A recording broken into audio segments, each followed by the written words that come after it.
Hi, welcome to another audiobook titled Discourse on the Origin of Inequality Among Men by Jean-Jacques Rousseau. First published in 1755.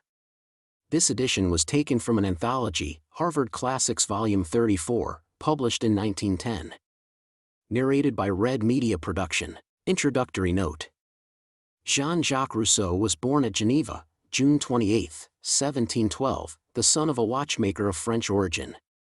His education was irregular, and though he tried many professions, including engraving, music, and teaching, he found it difficult to support himself in any of them. The discovery of his talent as a writer came with the winning of a prize offered by the Academy of Dijon for a discourse on the question, whether the progress of the sciences and of letters has tended to corrupt or to elevate morals. He argued so brilliantly that the tendency of civilization was degrading that he became at once famous.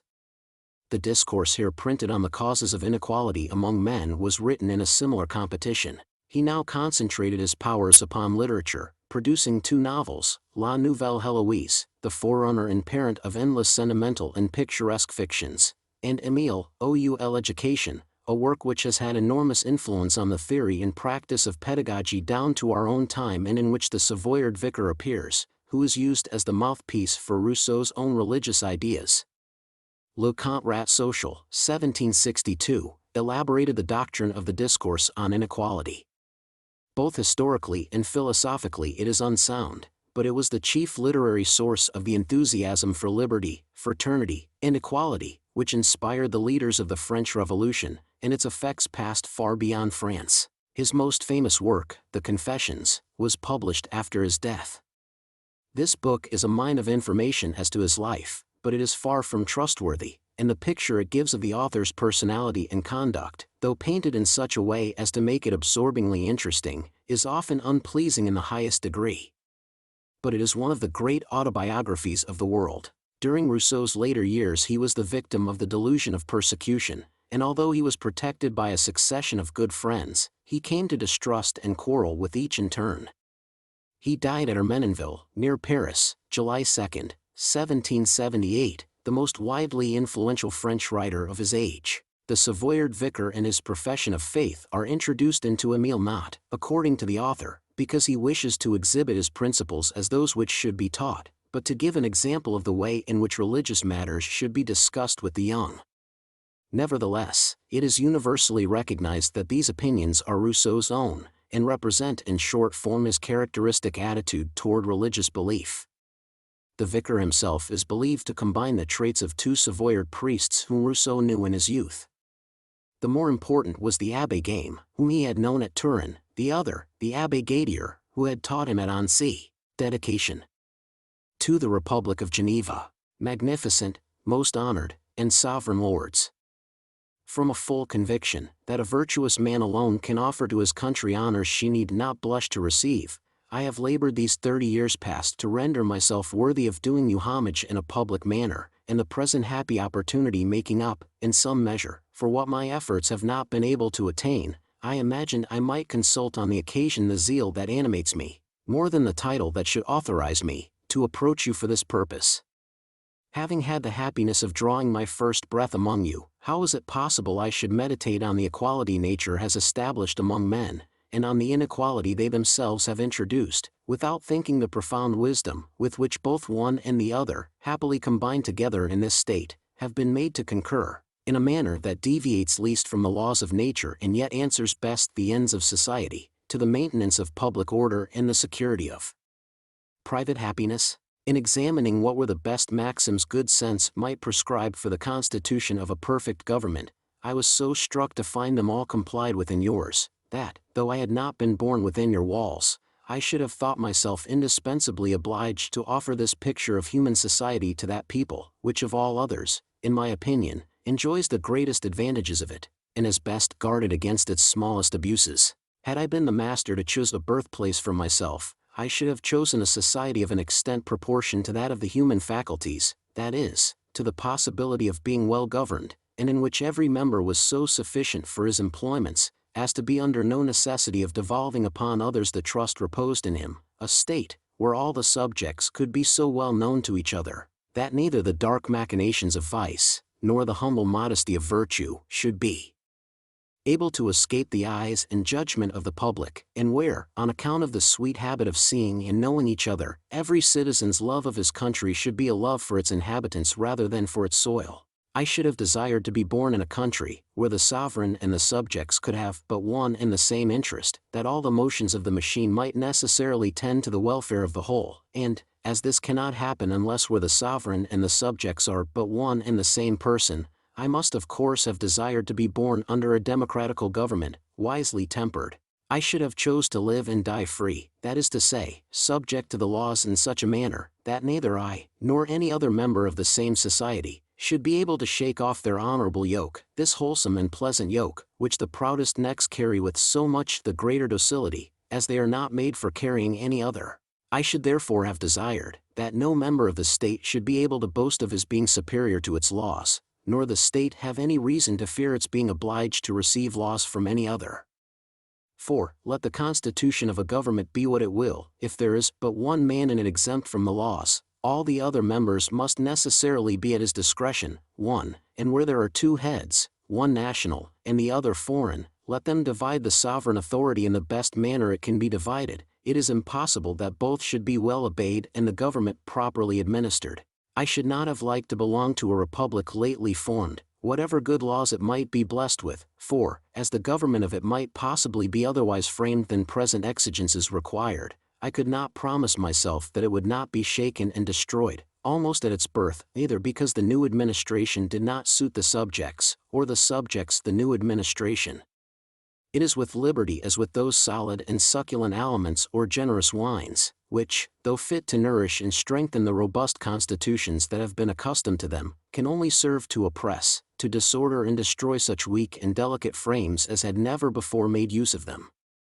Men, once accustomed to masters, can never afterwards do without them. The more they bestir themselves to get rid of their fetters, the farther they stray from the paths of liberty, inasmuch as, by mistaking for it an unbounded license which is the very reverse of liberty, they almost always become, in the end, the slaves of impostors, who, instead of lightening their chains, make them a great deal heavier than they before ever were.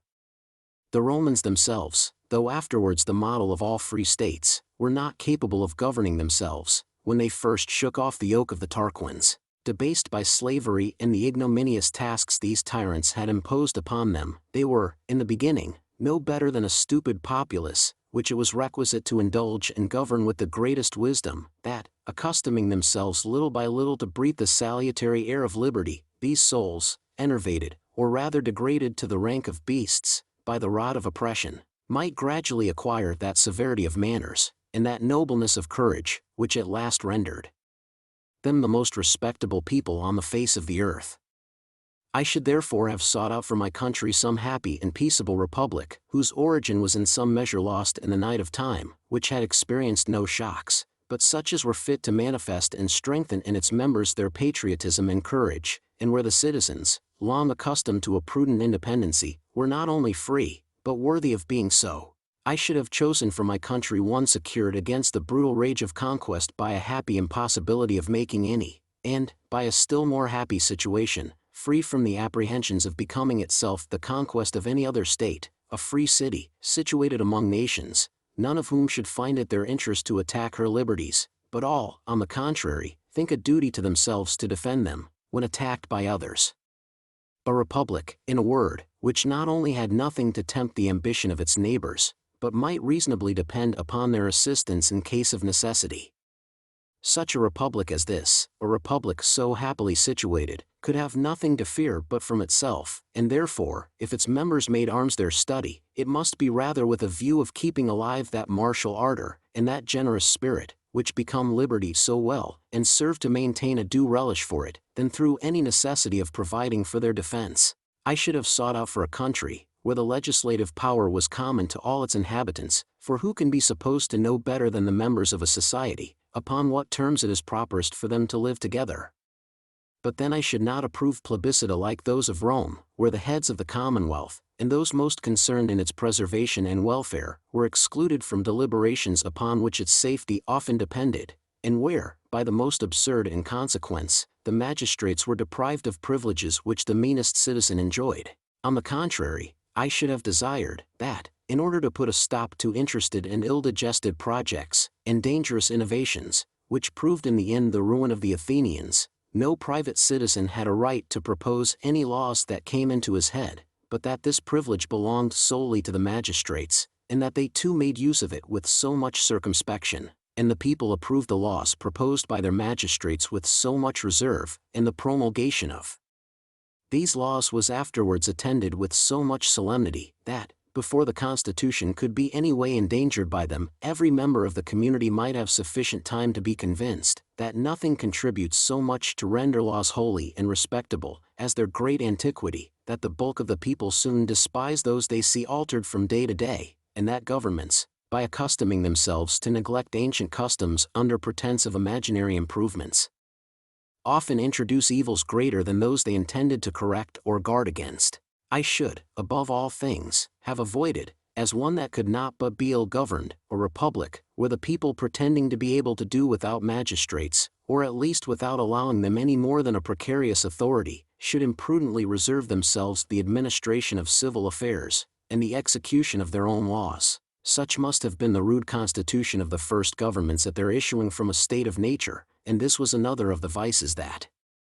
contributed to the downfall of the Republic of Athens. But I should have chosen a society, whose private members, content with the privilege of confirming their laws, and of deciding, in a body and on the report of their magistrates, the most important affairs of a public nature, established respectable tribunals, distinguished with care their different departments, elected annually the most knowing, sensible, and honest men among themselves to administer justice, and govern the state, a society, in fine, where the integrity of the magistrates,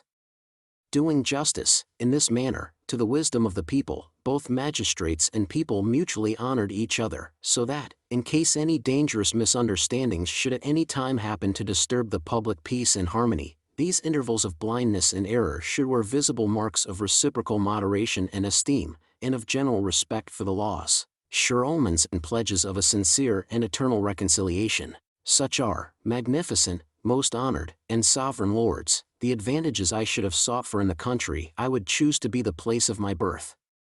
But if Providence added to these favors a charming situation, a temperate climate, a fruitful soil, and the most delightful prospect under the canopy of heaven, then, to be perfectly happy, I should only desire to enjoy all these blessings in the bosom of this happy country, living peaceably in a sweet society with my fellow citizens, and exercising towards them, and after their example, the duties of humanity, friendship, and every other virtue, so as to leave behind me the character of an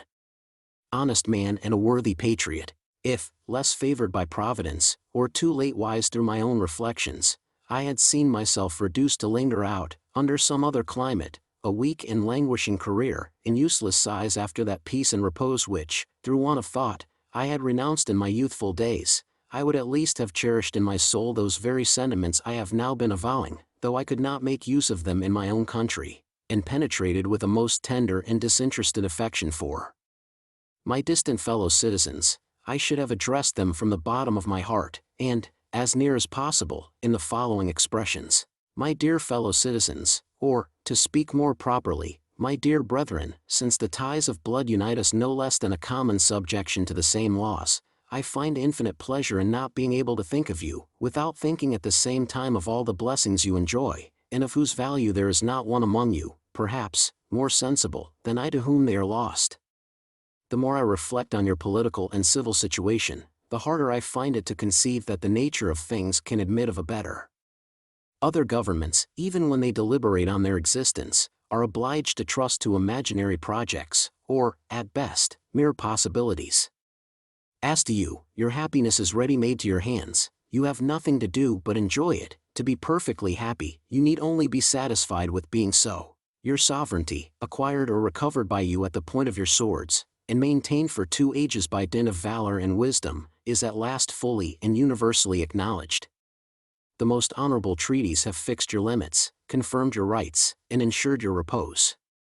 Your constitution is excellent and happy, being not only dictated by the profoundest wisdom, but guaranteed by the most respectable powers. Your state enjoys the greatest tranquility, you have nothing to fear from wars or conquerors, you have no masters but the wise laws you yourselves have made, administered by upright magistrates of your own choosing. You are neither rich enough to be enervated by luxury, and lose in the pursuit of empty pleasures the taste of genuine happiness and solid virtue, nor yet poor enough to require from strangers any supplement to the fruits of your own industry. In fine, it scarce costs you anything to maintain that precious liberty, which great nations cannot preserve but by submitting to the most exorbitant taxes. Long therefore may flourish, for the happiness of its citizens, and the example of mankind, a republic so wisely and so happily constituted. This is the only wish left you to make, the only thing left you to think of. On you alone it for the future depends, not to make yourselves happy, your ancestors have saved you that trouble, but, by using it wisely, to make your happiness lasting. 'Tis on your uninterrupted union, your submission to the laws, your respect for the ministers of them, that your preservation depends. If there remain among you the smallest seeds of bitterness or distrust, make haste to root them up as an accursed leaven, which sooner or later would infallibly prove the misfortune and ruin of the commonwealth. I conjure you all to retire to the bottom of your own hearts, and there consult the secret voice of your own consciences. Is there a single man among you who can point out, in the whole universe, a more upright, a more wise and knowing, a more respectable body of men, than that of your own magistrates? Do not all its members give you the most perfect example of moderation, of simplicity of manners, of respect for the laws, and of the sincerest reconciliation? Why therefore will you not place, for your own sakes, in such wise superiors that unreserved confidence, which virtue has a right to expect from reason? Consider that they are of your own choosing, and that they do justice to your choice. Consider that the honors due to those, whom you have constituted in authority, necessarily reflect upon yourselves. Is there any one among you so inattentive as not to see, that, when laws once lose their vigor, and the defenders of them their authority, there can be neither safety nor liberty for any man? What therefore is required of you but to do cheerfully and without dissidence, what your interest, your duty, and sound reason should oblige you to do? Let not a blamable and dangerous indifference for the support of the Constitution ever make you neglect, at any time you may stand in need of it, the prudent advice of your most knowing and zealous fellow citizens, but let equity, moderation, the most respectful firmness continue to regulate all your proceedings, and give the whole universe the example of a bold and modest people, equally jealous of its glory and of its freedom. Above all things, beware, it is the last advice I shall give you, of sinister interpretations, and envenomed speeches, whose secret motives are often more dangerous than the actions they are leveled against. A whole house will start from its sleep, and catch the alarm given by a trusty and watchful dog that never barks but at the approach of thieves, whereas we hate the importunity of those noisy and troublesome curs, who are perpetually disturbing the public repose, and whose incessant and ill-timed informations hinder us from listening to those they may sometimes happen to give at a proper season. And you, magnificent and most honored lords, you, the worthy and respectable magistrates of a free people, permit me to approach you in particular with my duty and homage. If there is among men a rank qualified to give a luster to those who fill it, it is no doubt that which both talents and virtue combine to bestow, that, of which you have rendered yourselves worthy, and to which your fellow citizens have promoted you. Their merit adds considerably to the splendor of yours, and considering that men capable of governing other men have chosen you to govern themselves, I deem you as much above other magistrates, as a free people, that especially over which you have the honor of presiding, is by its knowledge and its wisdom above the populace of other states. Permit me to cite an example of which there should remain some better traces, an example my heart will never cease to think of. I cannot call to mind, without the most agreeable emotion, the memory of that virtuous citizen to whom I owe my being, and who often entertained my infancy with the respect that is due to you. Methinks I still behold him, earning his bread by the work of his hands, and at the same time feeding his mind with the most sublime truths. I see before him Tacitus, Plutarch, and Grotius, intermixed with the tools proper to his trade. I see by his side a darling son, receiving, with too little fruit alas, the tender instructions of the best of fathers. But though the sallies of a thoughtless youth made me forget for a time such wise lessons, I have at last the happiness of experiencing, that, let a pupil be ever so much inclined to vice, it is almost impossible he should not one day or another be the better for the education given him by a truly affectionate master. Such are, magnificent and most honored lords, the citizens, and even the simple natives, of the country you govern. Such are these knowing and sensible men, of which, under the name of tradesmen and the people, it is usual in other nations to entertain the meanest and falsest ideas. My father, it is with pleasure I own it, was no way distinguished among fellow citizens. He was no more than what they all are, yet, such as he was, there is no country where his conversation would not have been coveted, where an acquaintance with him would not have been cultivated, and cultivated to their great advantage, by men of the best rank and fortune. It is not my business, and, thanks to heaven, it is by no means necessary to speak to you of the regard you owe to men of this stamp, your equals by education as well as by nature and birth, your inferiors by choice, by that preference they owed your merit, which they have accordingly granted to it, and for which you are, on your side, bound to express some gratitude. I am overjoyed to hear, with what affability and condescension you temper, in all your transactions with them, that gravity becoming the ministers of the laws, how well you repay them, by your esteem and your attention to their welfare, the respect and obedience they yield to you, a conduct this full of justice and wisdom, and fit to obliterate more and more the memory of those unfortunate events, which ought to be buried in eternal silence and oblivion. A conduct the more judicious, as this equitable and generous people make a pleasure of their duty, are naturally fond of honoring you, and the most zealous among them to maintain their own rights and privileges are at the same time the best disposed to respect yours. We ought not to think it strange that the heads of a civil society should have at heart its glory and welfare, but it is an uncommon happiness that those, who look upon themselves as the magistrates, or rather as the masters, of a more holy and more sublime country, should express some affection for the earthly country that maintains them. How pleasing it is to be able to make in our favor so singular an exception and to place among the number of our best citizens those zealous depositaries of the sacred articles of faith, which the laws have authorized, those venerable pastors of souls, whose sweet and lively eloquence is so much the better qualified to plant in the hearts of men the maxims of the gospel, as they are themselves the first to shew the fruits of them. Every one knows with what success the great art of the pulpit is cultivated at Geneva, but, too accustomed to hear divines say one thing and see them do another, few persons give themselves time to consider, to what a degree the spirit of Christianity, a holiness of manners, self-severity and neighborly indulgence prevail throughout the body of our ministers. Geneva, perhaps, is the only city in the whole world that can boast of so perfect and edifying an union between its men of letters and its divines. It is, in a great measure, on their acknowledged wisdom and moderation, it is on their zeal for the prosperity of the commonwealth, that I ground the hopes of its enjoying an eternal tranquility, and I observe with pleasure, surprise and respect, how much they detest the shocking maxims of those sacred and barbarous men, of whom history furnishes us with more examples than one, and who, to maintain the pretended rights of the Almighty, that is to say, their own interest, were so much the less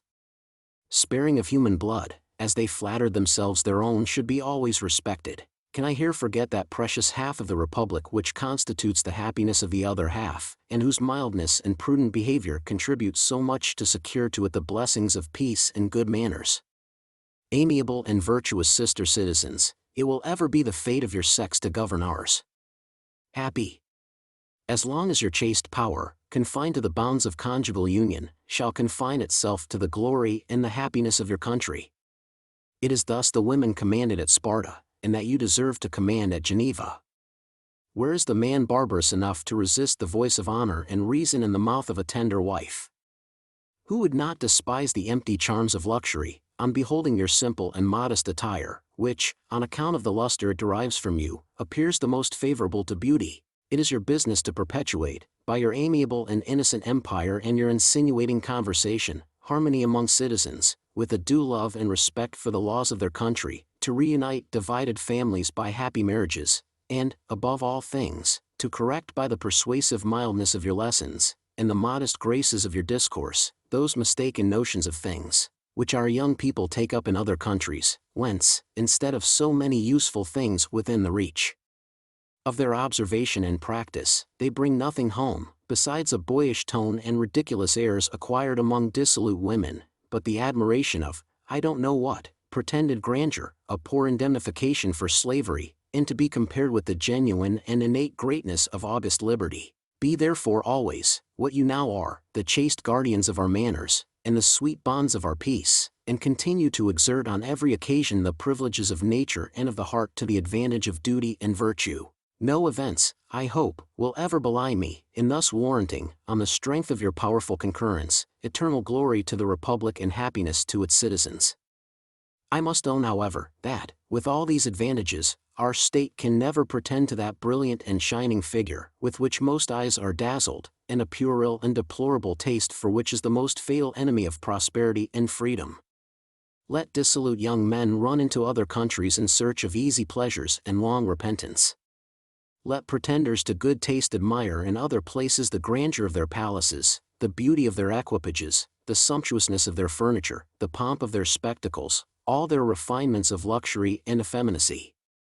At Geneva, nothing is to be found but men, but such a sight has its merit, and those, who look out for this kind of merit, are well worth the admirers of every other kind. Deign, I beseech you, magnificent, most honored and sovereign lords, to accept all of you with the same goodness the respectful demonstrations of the share I take in your common prosperity. If I have unhappily given way to any indiscreet transports in this lively effusion of my heart, I humbly entreat you to excuse it, in consideration of the tender love of a true patriot, and of the ardent and lawful zeal of one, who wishes no greater happiness to himself than that of seeing you all happy. I am, with the profoundest respect, magnificent, most honored and sovereign lords, your most humble, and most obedient servant and fellow citizen, John James Rousseau. Preface. The most useful and least improved of all human studies is, in my opinion, that of man, too, and I dare say that the inscription on the Temple of Delphos did alone contain a more important and difficult precept than all the huge volumes of the moralists. I therefore consider the subject of this discourse as one of the most interesting questions philosophy can propose, and, unhappily for us, one of the most knotty philosophers can labor to solve, for how is it possible to know the source of the inequality among men, without knowing men themselves? And how shall man be able to see himself, such as nature formed him, in spite of all the alterations which a long succession of years and events must have produced in his original constitution, and to distinguish what is of his own essence, from what the circumstances he has been in, and the progresses he has made, have added to, or changed in, his primitive condition? The human soul, like the statue of Glaucus which time, the sea and storms had so much disfigured that it resembled a wild beast more than a god, the human soul, I say, altered in the bosom of society by the perpetual succession of 1,000 causes, by the accession of numberless discoveries and errors, by the changes that have happened in the constitution of surrounding bodies, by the perpetual jarring of its own passions, has in a manner lost so much of its original appearance as to be scarce distinguishable, and we no longer perceive in it, instead of a being always acting from certain and invariable principles, instead of that heavenly and majestic simplicity which its author had impressed upon it, but the shocking contrast of passion that thinks it reasons, and a delirious understanding. But what is still more cruel, as every improvement made by the human species serves only to remove it still further from its primitive condition, the more we accumulate new informations, the more we deprive ourselves of the means of acquiring the most important of all, and it is, in a manner, by the mere dint of studying man that we have lost the power of knowing him. We need not be very clear-sighted to perceive that it is in these successive alterations of the human frame we must look out for the first origin of those differences that distinguish men, who, it is universally allowed, are naturally as equal among themselves, as were the animals of every species, before various physical causes had introduced those varieties we now observe among some of them. In fact, it is not possible to conceive how these first changes, whatever causes may have produced them, could have altered all at once and in the same manner all the individuals of the species. It seems obvious that while some improved or impaired their condition, or acquired diverse good or bad qualities not inherent in their nature, the rest continued a longer time in their primitive posture, and such was among men the first source of inequality, which it is much easier thus to point out in general, than to trace back with precision to its true causes. Let not then my readers imagine that I dare flatter myself with having seen what I think is so difficult to discover. I have opened some arguments, I have risked some conjectures, but not so much from any hopes of being able to solve the question, as with a view of throwing upon it some light, and giving a true state of it. Others may with great facility penetrate further in the same road, but none will find it an easy matter to get to the end of it.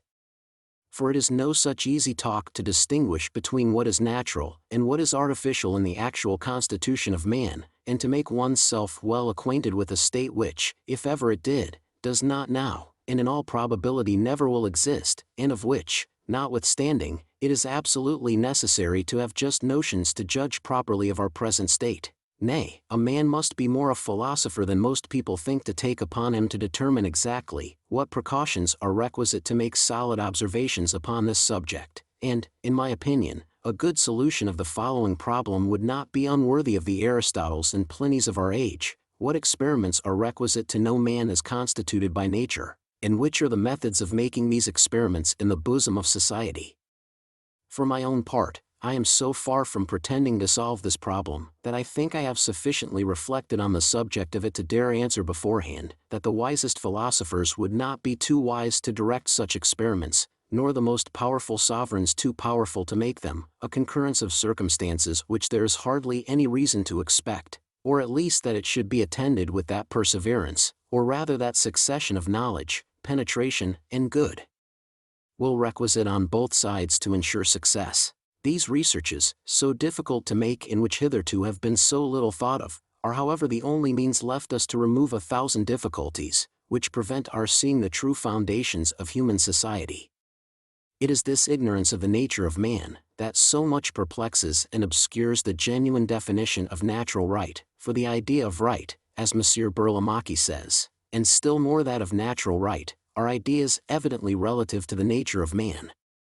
It is therefore from this very nature of man, continues that great philosopher, from his constitution and his state, that we are to deduce the principles of this study. It is impossible to observe, without both surprise and scandal, the little agreement there is to be found on this important article between the different authors that have treated of it. Among the gravest writers, you will scarce find two of the same opinion. Not to speak of the ancient philosophers, who, one would imagine, had laid themselves out to contradict each other in regard to the most fundamental principles, the Roman jurisconsults make man and all other animals, without distinction, subject to the same natural law, because they consider under this name rather that law which nature imposes upon herself than that which she prescribes to others, or, more probably, on account of the particular acceptation of the word law among these jurisconsults, who, on occasion, seem to have understood nothing more by it than the general relations, established by nature between all animated beings for the sake of their common preservation. The moderns, by not admitting anything to rank under the word law but a rule prescribed to a moral being, that is to say, a being intelligent, free, and considered with a view to his relations to other beings, must of course confine to the only animal endowed with reason, that is, to man, the competency of the natural law. But then, by defining this law, every one of them his own way, they establish on it such metaphysical principles, that so far from being able to find out these principles of themselves, there are very few persons among us capable of so much as understanding them. Thus, therefore, all the definitions of these learned men, definitions in everything else so constantly at variance, agree only in this, that it is impossible to understand the law of nature, and consequently to obey it, without being a very subtle reasoner and a very profound metaphysician. This is no more nor less than saying, that men must have employed for the establishment of society a fund of knowledge, which it is a very difficult matter, nay absolutely impossible for most persons to develop, even in the bosom of society. As men, therefore, are so little acquainted with nature, and agree so ill about the meaning of the word law, it can scarce be expected they should ever fix unanimously upon a good definition of natural law. Accordingly, all those we meet with in books, besides wanting uniformity, are derived from many lights which men do not naturally enjoy, and from advantages they can have no notion of, as long as they remain in a state of nature. The writers of these books set out by examining what rules it would be proper, for their common interest, men should agree to among themselves, and then, without further ceremony, they proceed to give the name of natural law to a collection of these rules, without any other proof of such a collection's deserving that name, than the advantage they would result from an universal compliance with it. This is, no doubt, a very easy method of striking out definitions, and of explaining the nature of things by an almost arbitrary fitness, but as long as we remain unacquainted with the constitution of man, considered as just issuing from the hands of nature, it will be in vain for us to attempt to determine what law he received, or what law suits him best. All we can plainly distinguish in regard to that law, is that not only, for it to be law, the will of him whom it obliges must submit to it with knowledge of such obligation, but likewise that, for it to be natural, it must speak immediately by the voice of nature, laying aside therefore all the scientific treatises, which teach us merely to consider men such as they have made themselves, and confining myself to the first and most simple operations of the human soul, I think I can distinguish in it two principles prior to reason, one of which interests us deeply in our own preservation and welfare, and the other inspires us with a natural aversion to see any other being, but especially any being like ourselves, suffer or perish. It is from the concurrence and the combination our mind is capable of forming between these two principles, without there being the least necessity for adding to them that of sociability, that, in my opinion, flow all the rules of natural right, rules, which reason is afterwards obliged to re-establish upon other foundations, when by a gradual exertion of its own powers it has at last stifled the authority of nature. By proceeding in this manner, we free ourselves from the necessity of making a man a philosopher, in order to man of him. His obligations are not dictated to him merely by the slow voice of wisdom, and as long as he does not resist the interior impulses of compassion, he never will do any harm to another man, nor even to any other sensible being, except in those lawful cases where his own preservation happens to come in question, and it is of course his duty to give himself the preference.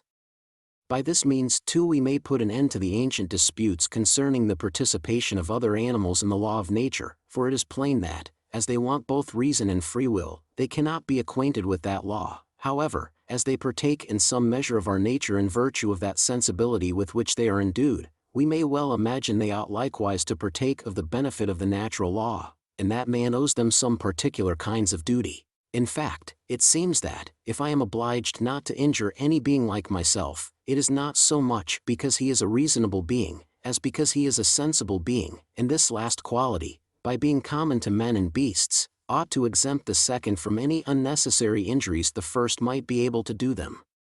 This same study of original man, of his real wants, and of the fundamental principles of his duties, is likewise the only good method we can take, to surmount an infinite number of difficulties concerning the origin of moral inequality, the true foundations of political bodies, the reciprocal rights of their members, and 1,000 other similar questions, that are as important as they are ill understood. To consider human society with a calm and disinterested eye, it seems at first sight to shew us nothing but the violence of the powerful and the oppression of the weak. The mind is shocked at the cruelty of the one, and equally grieved at the blindness of the other, and as nothing is less stable in human life than those exterior relations, which chance produces oftener than wisdom, and which are called weakness or power, poverty or riches, human establishments appear at the first glance like so many castles built upon quicksands. It is only by taking a nearer survey of them, and by removing the dust and the sand that surround and disguise the edifice, we can perceive the unshakable basis upon which it stands, and learn to respect its foundations. Now, without applying ourselves seriously to the study of man, his natural faculties and their successive developments, it is impossible we should ever be able to make these distinctions, and to separate, in the actual constitution of things, the operations of the divine will from the pretended improvements of human art. The political and moral reflections, to which the important question I examine gives room, are therefore useful in all shapes, and the hypothetical history of governments is, in regard to man, an instructive lesson in every respect.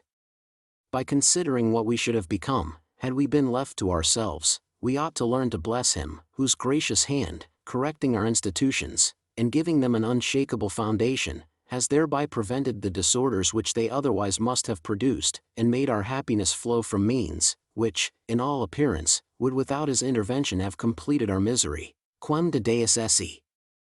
Just sit, et humana qua part locatus es in re, dis. Introduction.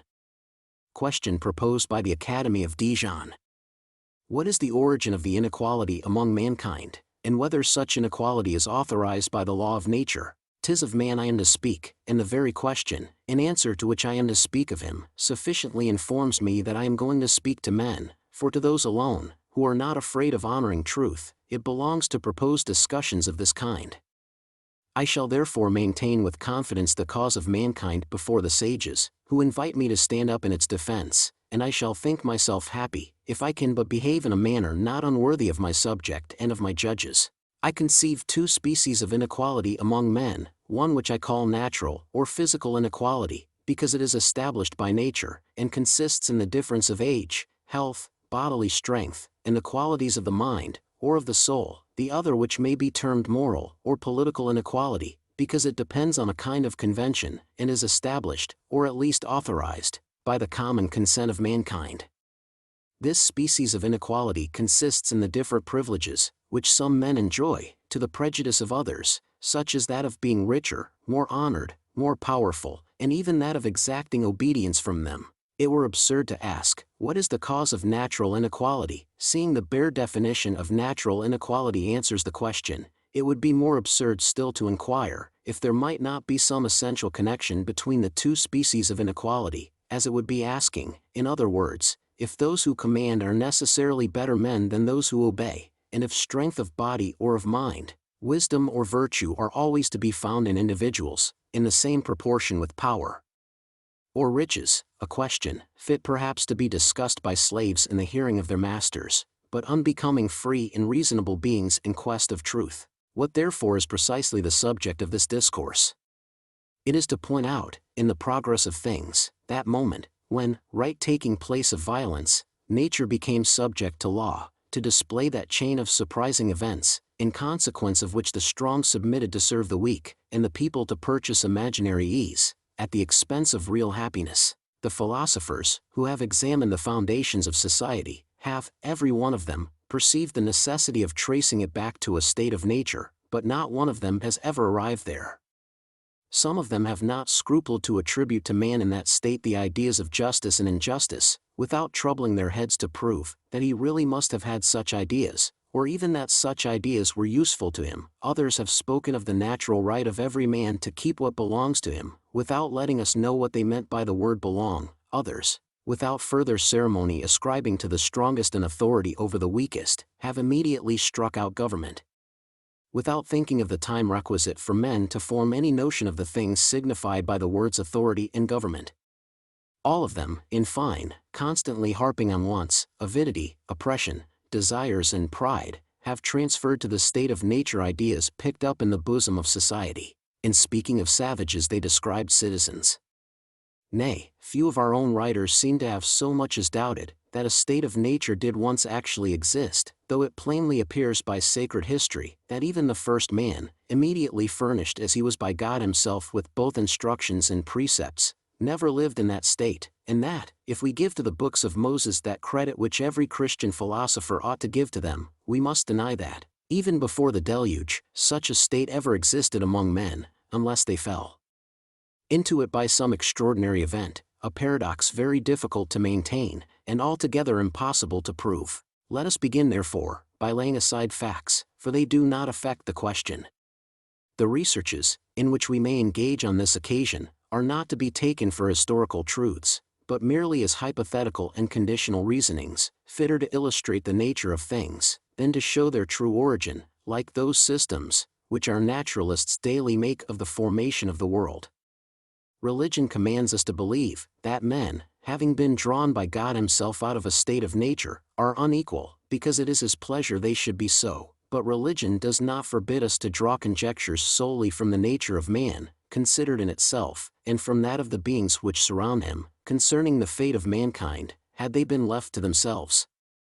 This is then the question I am to answer, the question I propose to examine in the present discourse. As mankind in general have an interest in my subject, I shall endeavor to use a language suitable to all nations, or rather, forgetting the circumstances of time and place in order to think of nothing but the men I speak to, I shall suppose myself in the Lyceum of Athens, repeating the lessons of my masters before the Platos and the Xenocrates of that famous seat of philosophy as my judges, and in presence of the whole human species as my audience. O man, whatever country you may belong to, whatever your opinions may be, attend to my words. You shall hear your history such as I think I have read it, not in books composed by those like you, for they are liars, but in the book of nature which never lies.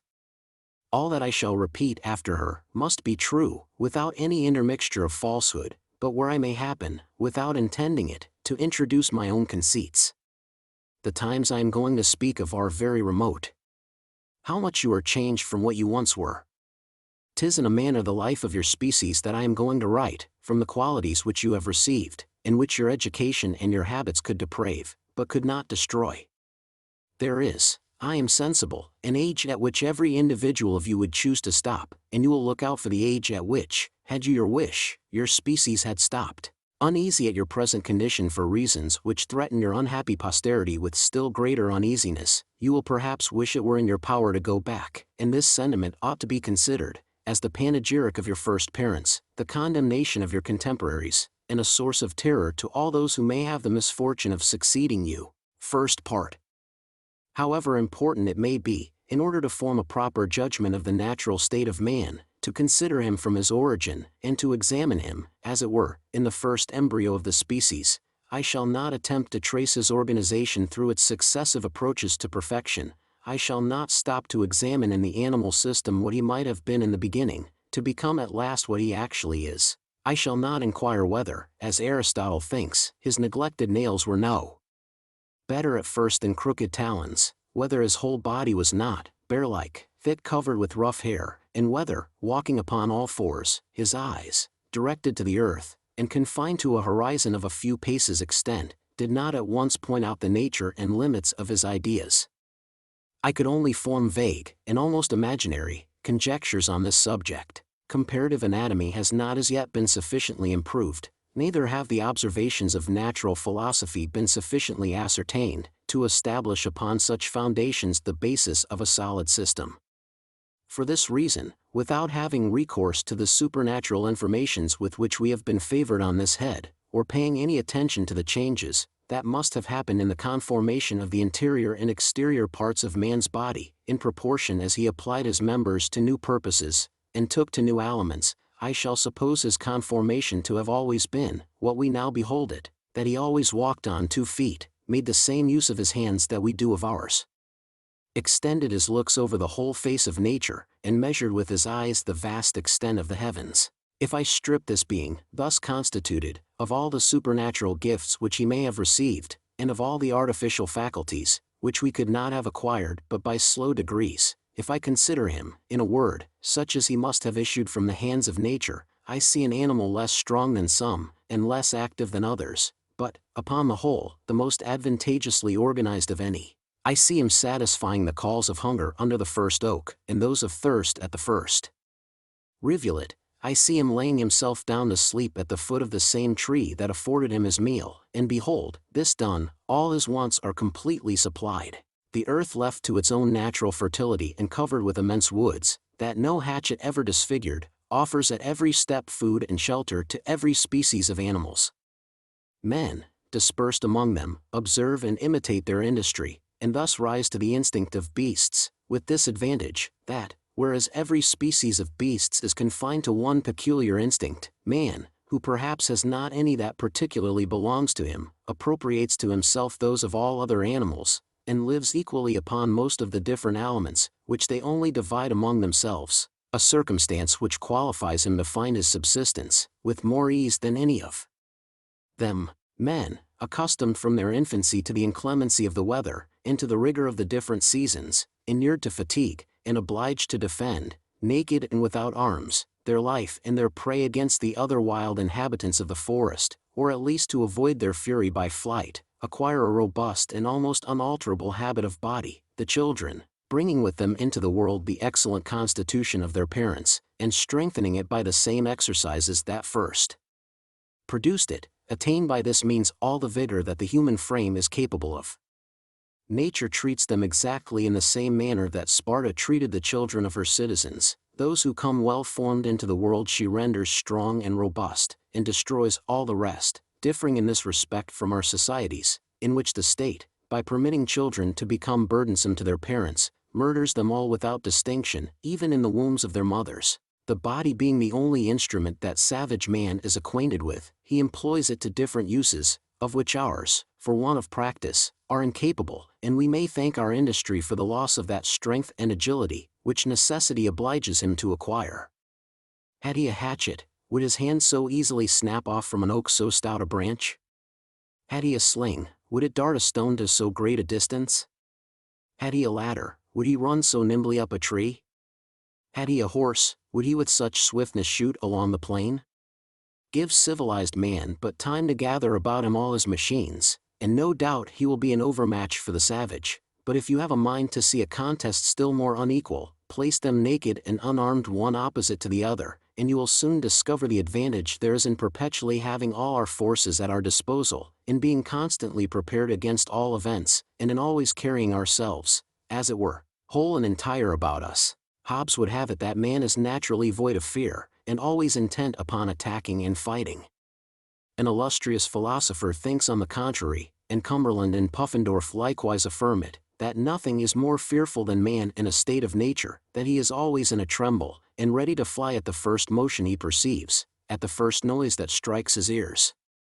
This, indeed, may be very true in regard to objects with which he is not acquainted, and I make no doubt of his being terrified at every new sight that presents itself, as often as he cannot distinguish the physical good and evil which he may expect from it, nor compare his forces with the dangers he has to encounter, circumstances that seldom occur in a state of nature, where all things proceed in so uniform a manner, and the face of the earth is not liable to those sudden and continual changes occasioned in it by the passions and inconstancies of collected bodies. But savage man living among other animals without any society or fixed habitation, and finding himself early under a necessity of measuring his strength with theirs, soon makes a comparison between both, and finding that he surpasses them more in address than they surpass him in strength, he learns not to be any longer in dread of them. Turn out a bear or a wolf against a sturdy, active, resolute savage, and this they all are, provided with stones and a good stick, and you will soon find that the danger is at least equal on both sides, and that after several trials of this kind, wild beasts, who are not fond of attacking each other, will not be very fond of attacking man, whom they have found every whit as wild as themselves. As to animals who have really more strength than man has address, he is, in regard to them, what other weaker species are, who find means to subsist notwithstanding. He has even this great advantage over such weaker species, that being equally fleet with them, and finding on every tree an almost inviolable asylum, he is always at liberty to take it or leave it, as he likes best, and of course to fight or to fly, whichever is most agreeable to him. To this we may add that no animal naturally makes war upon man, except in the case of self-defense or extreme hunger, nor ever expresses against him any of these violent antipathies, which seem to indicate that some particular species are intended by nature for the food of others. But there are other more formidable enemies, and against which man is not provided with the same means of defense. I mean natural infirmities, infancy, old age, and sickness of every kind, melancholy proofs of our weakness, whereof the two first are common to all animals, and the last chiefly attends man living in a state of society. It is even observable in regard to infancy, that the mother being able to carry her child about with her, wherever she goes, can perform the duty of a nurse with a great deal less trouble than the females of many other animals, who are obliged to be constantly going and coming with no small labor and fatigue, one way to look out for their own subsistence, and another to suckle and feed their young ones. True it is that, if the woman happens to perish, her child is exposed to the greatest danger of perishing with her, but this danger is common to 100 other species, whose young ones require a great deal of time to be able to provide for themselves. And if our infancy is longer than theirs, our life is longer likewise, so that, in this respect too, all things are in a manner equal, not but that there are other rules concerning the duration of the first age of life, and the number of the young of man and other animals, but they do not belong to my subject.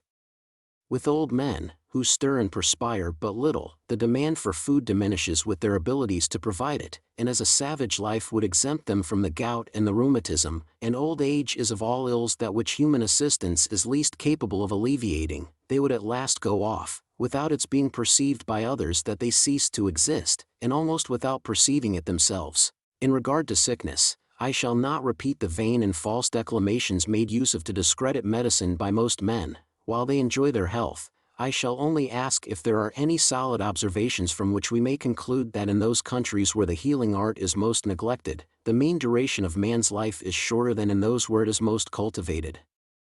And how is it possible this should be the case, if we inflict more diseases upon ourselves than medicine can supply us with remedies? The extreme inequalities in the manner of living of the several classes of mankind, the excess of idleness in some, and of labor in others, the facility of irritating and satisfying our sensuality and our appetites, the too exquisite and out-of-the-way aliments of the rich, which fill them with fiery juices, and bring on indigestions, the unwholesome food of the poor, of which even, bad as it is, they very often fall short, and the one of which tempts them, every opportunity that offers, to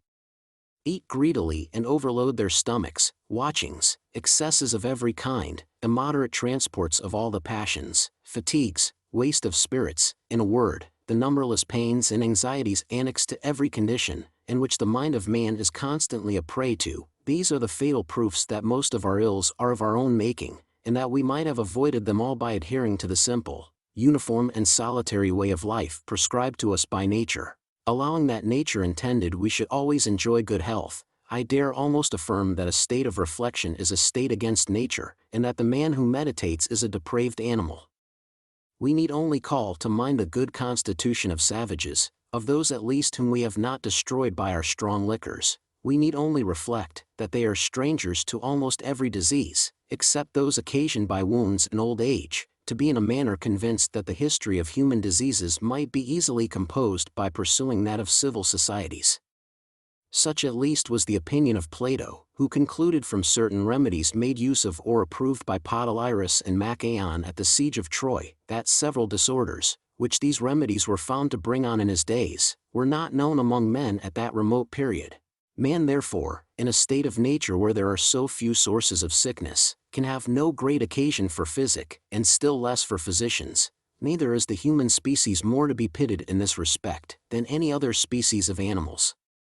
Ask those who make hunting their recreation or business, if in their excursions they meet with many sick or feeble animals.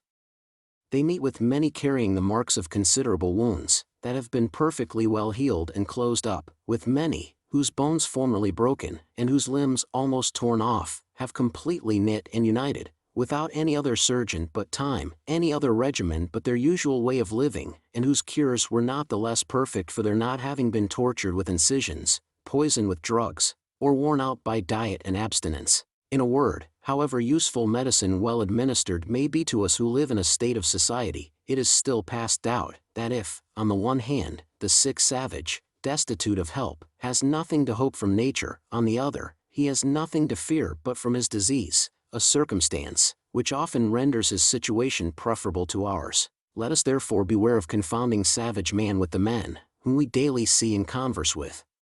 Nature behaves towards all animals left to her care with a predilection that seems to prove how jealous she is of that prerogative.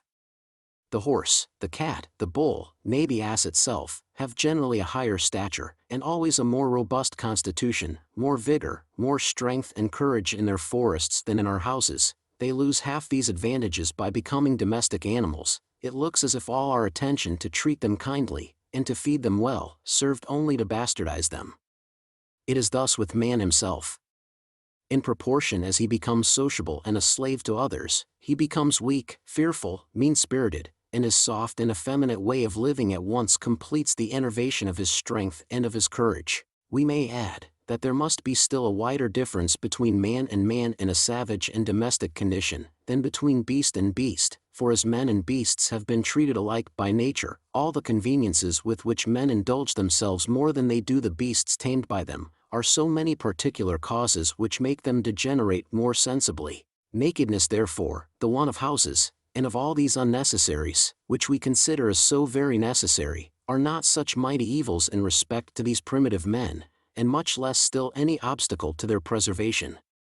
Their skins, it is true, are destitute of hair, but then they have no occasion for any such covering in warm climates, and in cold climates they soon learn to apply to that use those of the animals they have conquered. They have but 2 feet to run with, but they have 2 hands to defend themselves with, and provide for all their wants. It costs them perhaps a great deal of time and trouble to make their children walk, but the mothers carry them with ease, an advantage not granted to other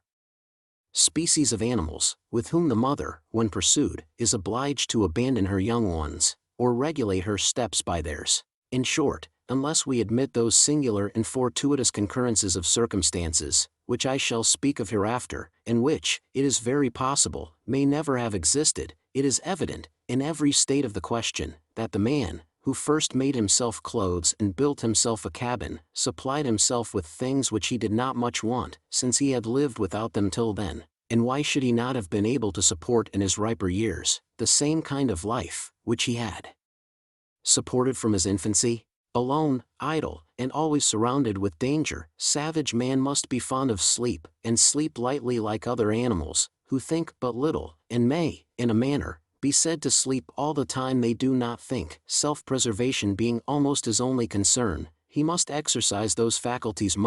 which are most serviceable in attacking and in defending, whether to subdue his prey, or to prevent his becoming that of other animals, those organs, on the contrary, which softness and sensuality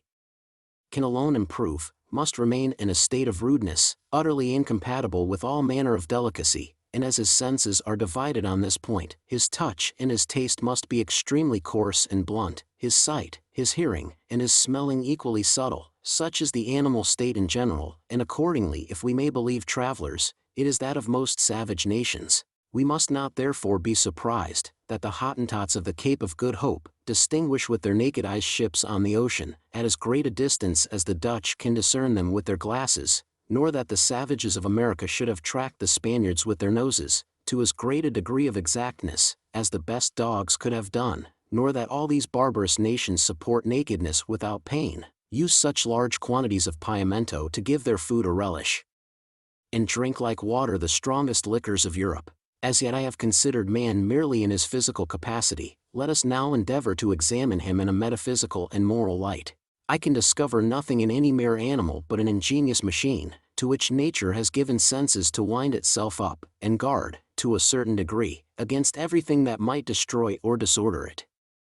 I perceive the very same things in the human machine, with this difference, that nature alone operates in all the operations of the beast, whereas man, as a free agent, has a share in his.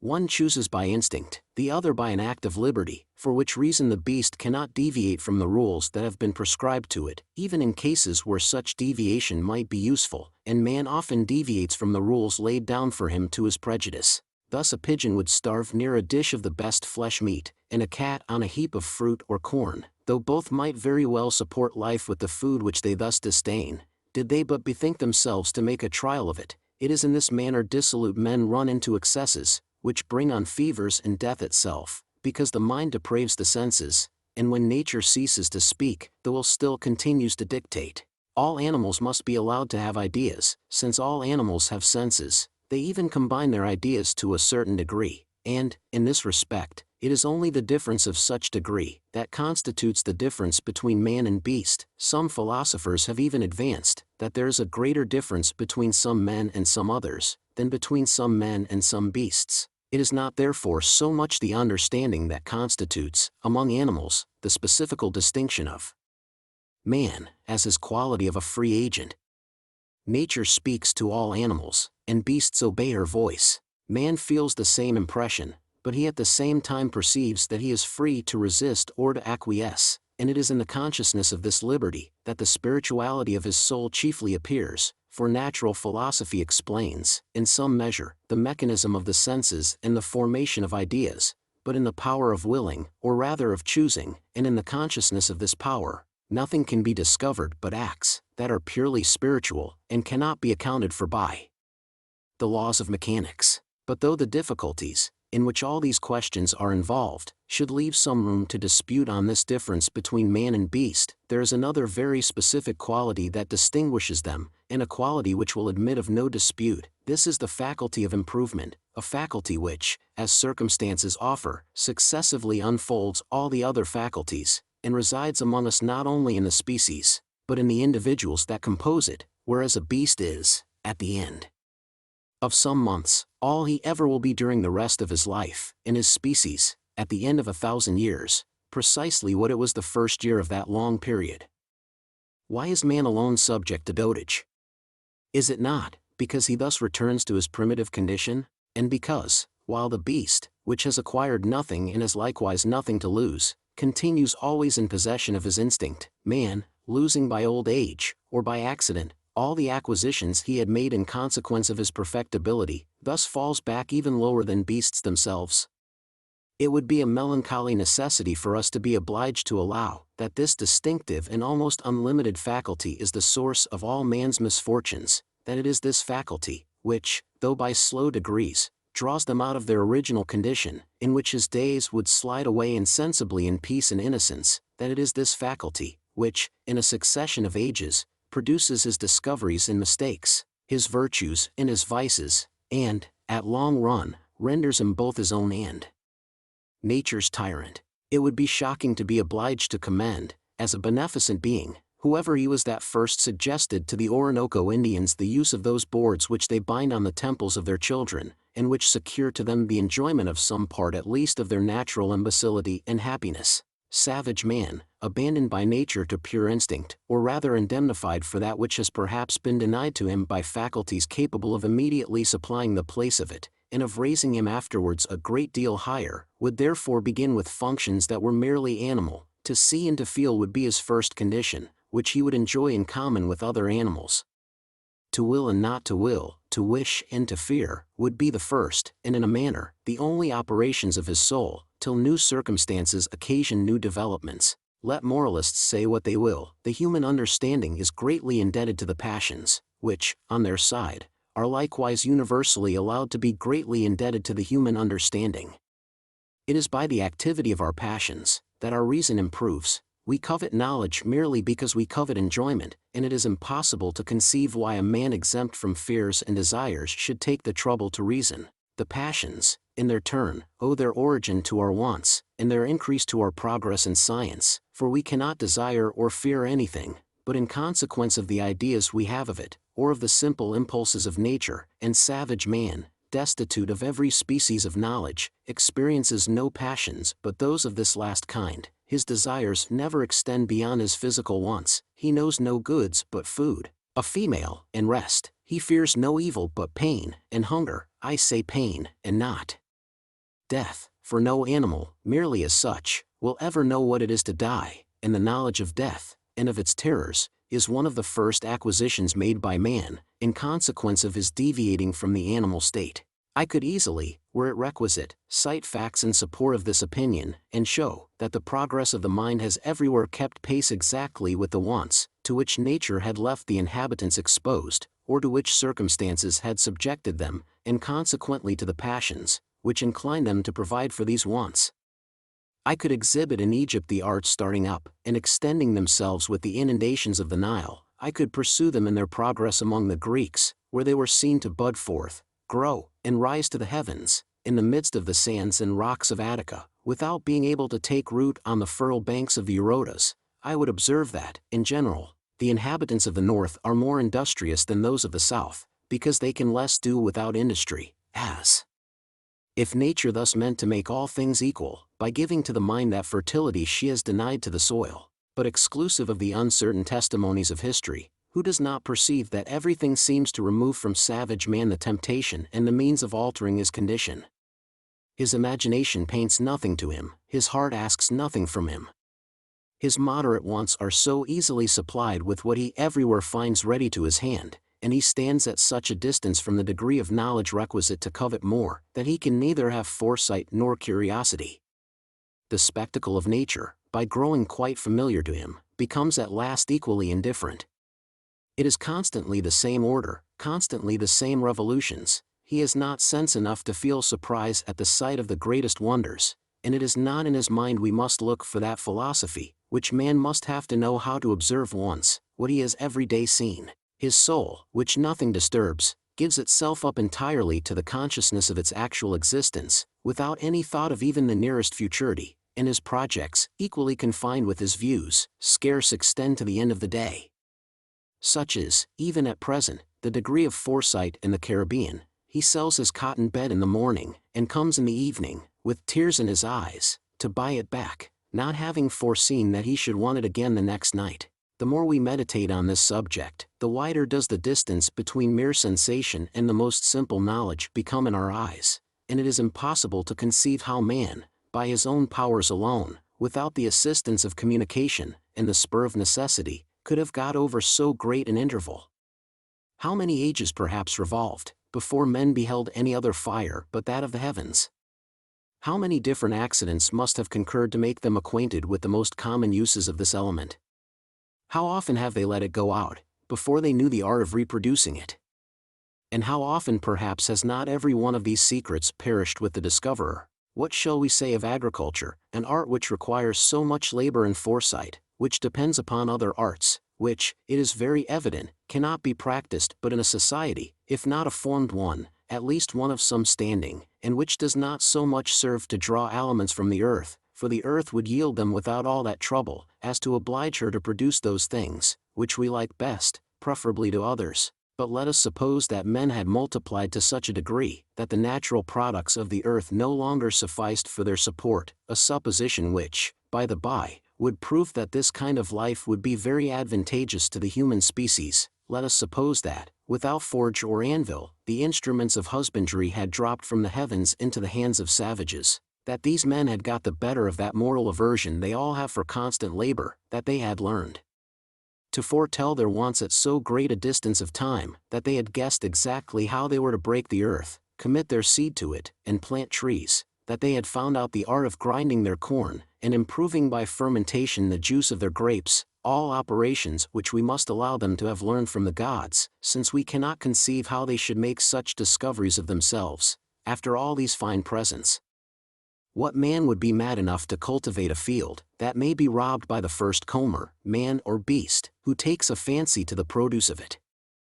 And would any man consent to spend his day in labor and fatigue, when the rewards of his labor and fatigue became more and more precarious in proportion to his want of them?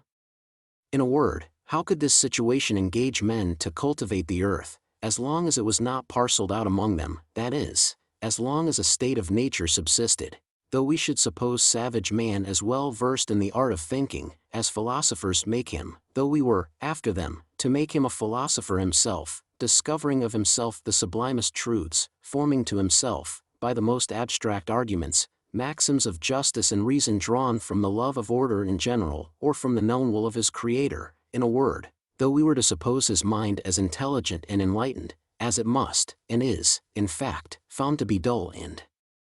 stupid, what benefit would the species receive from all these metaphysical discoveries, which could not be communicated, but must perish with the individual who had made them?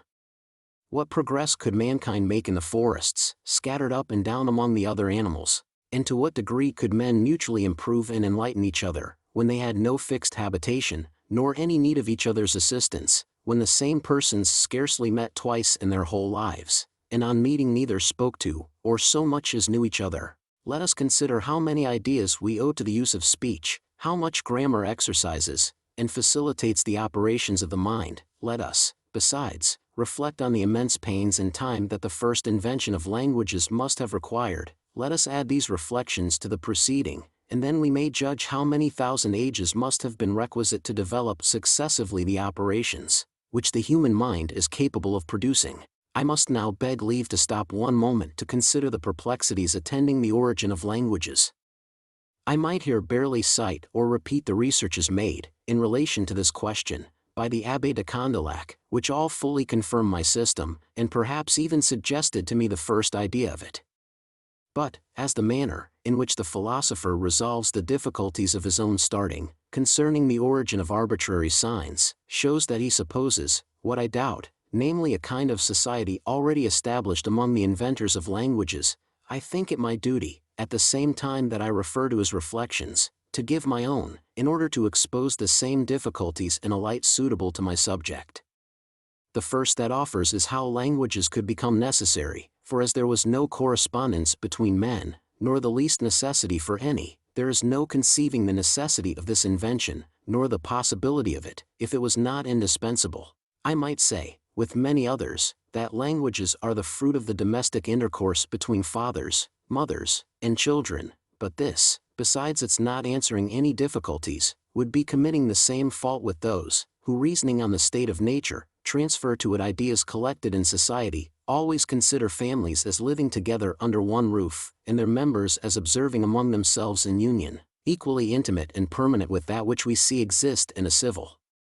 state, where so many common interests conspire to unite them, whereas in this primitive state, as there were neither houses nor cabins, nor any kind of property, every one took up his lodging at random, and seldom continued above one night in the same place, males and females united without any premeditated design, as chance, occasion, or desire brought them together, nor had they any great occasion for language to make known their thoughts to each other. They parted with the same ease. The mother suckled her children, when just born, for her own sake, but afterwards out of love and affection to them, when habit and custom had made them dear to her, but they no sooner gained strength enough to run about in quest of food than they separated even from her of their own accord, and as they scarce had any other method of not losing each other than that of remaining constantly in each other's sight, they soon came to such a pass of forgetfulness, as not even to know each other.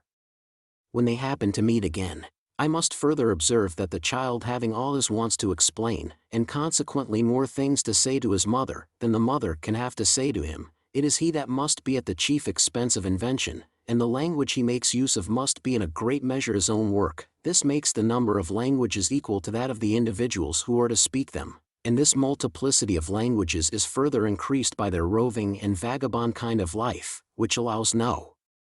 idiom time enough to acquire any consistency, for to say that the mother would have dictated to the child the words he must employ to ask her this thing and that, may well enough explain in what manner languages, already formed, are taught, but it does not show us in what manner they are first formed. Let us suppose this first difficulty conquered. Let us for a moment consider ourselves at this side of the immense space, which must have separated the pure state of nature from that in which languages became necessary, and let us, after allowing such necessity, examine how languages could begin to be established.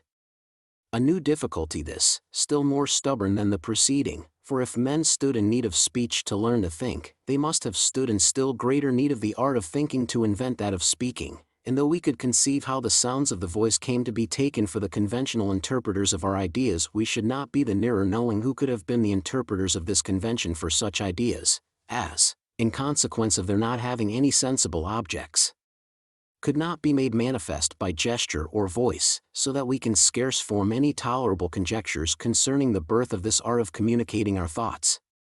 and establishing a correspondence between minds, a sublime art which, though so remote from its origin, philosophers still behold at such a prodigious distance from its perfection, that I never met with one of them bold enough to affirm it would ever arrive there, though the revolutions necessarily produced by time were suspended in its favor, though prejudice could be banished from, or would be at least content to sit silent in the presence of our academies, and though these societies should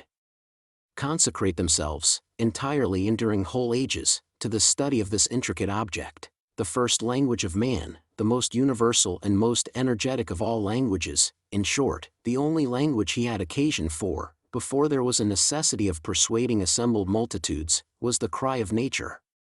As this cry was never extorted but by a kind of instinct in the most urgent cases, to implore assistance in great danger, or relief in great sufferings, it was of little use in the common occurrences of life, where more moderate sentiments generally prevail. When the ideas of men began to extend and multiply, and a closer communication began to take place among them, they labored to devise more numerous signs, in a more extensive language. They multiplied the inflections of the voice, and added to them gestures, which are, in their own nature, more expressive, and whose meaning depends less on any prior determination. They therefore expressed visible and movable objects by gestures, and those which strike the ear, by imitative sounds. But as gestures scarcely indicate anything except objects that are actually present or can be easily described, and visible actions, as they are not of general use, since darkness or the interposition of an opaque medium renders them useless, and as besides they require attention rather than excite it, men at length bethought themselves of substituting for them the articulations of voice, which, without having the same relation to any determinate object, are, in quality of instituted signs, fitter to represent all our ideas, a substitution, which could only have been made by common consent, and in a manner pretty difficult to practice by men, whose rude organs were unimproved by exercise, a substitution, which is in itself more difficult to be conceived, since the motives to this unanimous agreement must have been somehow or another expressed. And speech therefore appears to have been exceedingly requisite to establish the use of speech. We must allow that the words, first made use of by men, had in their minds a much more extensive signification than those employed in languages of some standing, and that, considering how ignorant they were of the division of speech into its constituent parts, they at first gave every word the meaning of an entire proposition. When afterwards they began to perceive the difference between the subject and attribute, and between verb and noun, a distinction which required no mean effort of genius, the substantives for a time were only so many proper names, the infinitive was the only tense, and as to adjectives, great difficulties must have attended the development of the idea that represents them, since every adjective is an abstract word. An abstraction is an unnatural and very painful operation. At first they gave every object a peculiar name, without any regard to its genus or species, things which these first institutors of language were in no condition to distinguish, and every individual presented itself solitary to their minds, as it stands in the table of nature. If they called one oak A, they called another oak B, so that their dictionary must have been more extensive in proportion as their knowledge of things was more confined.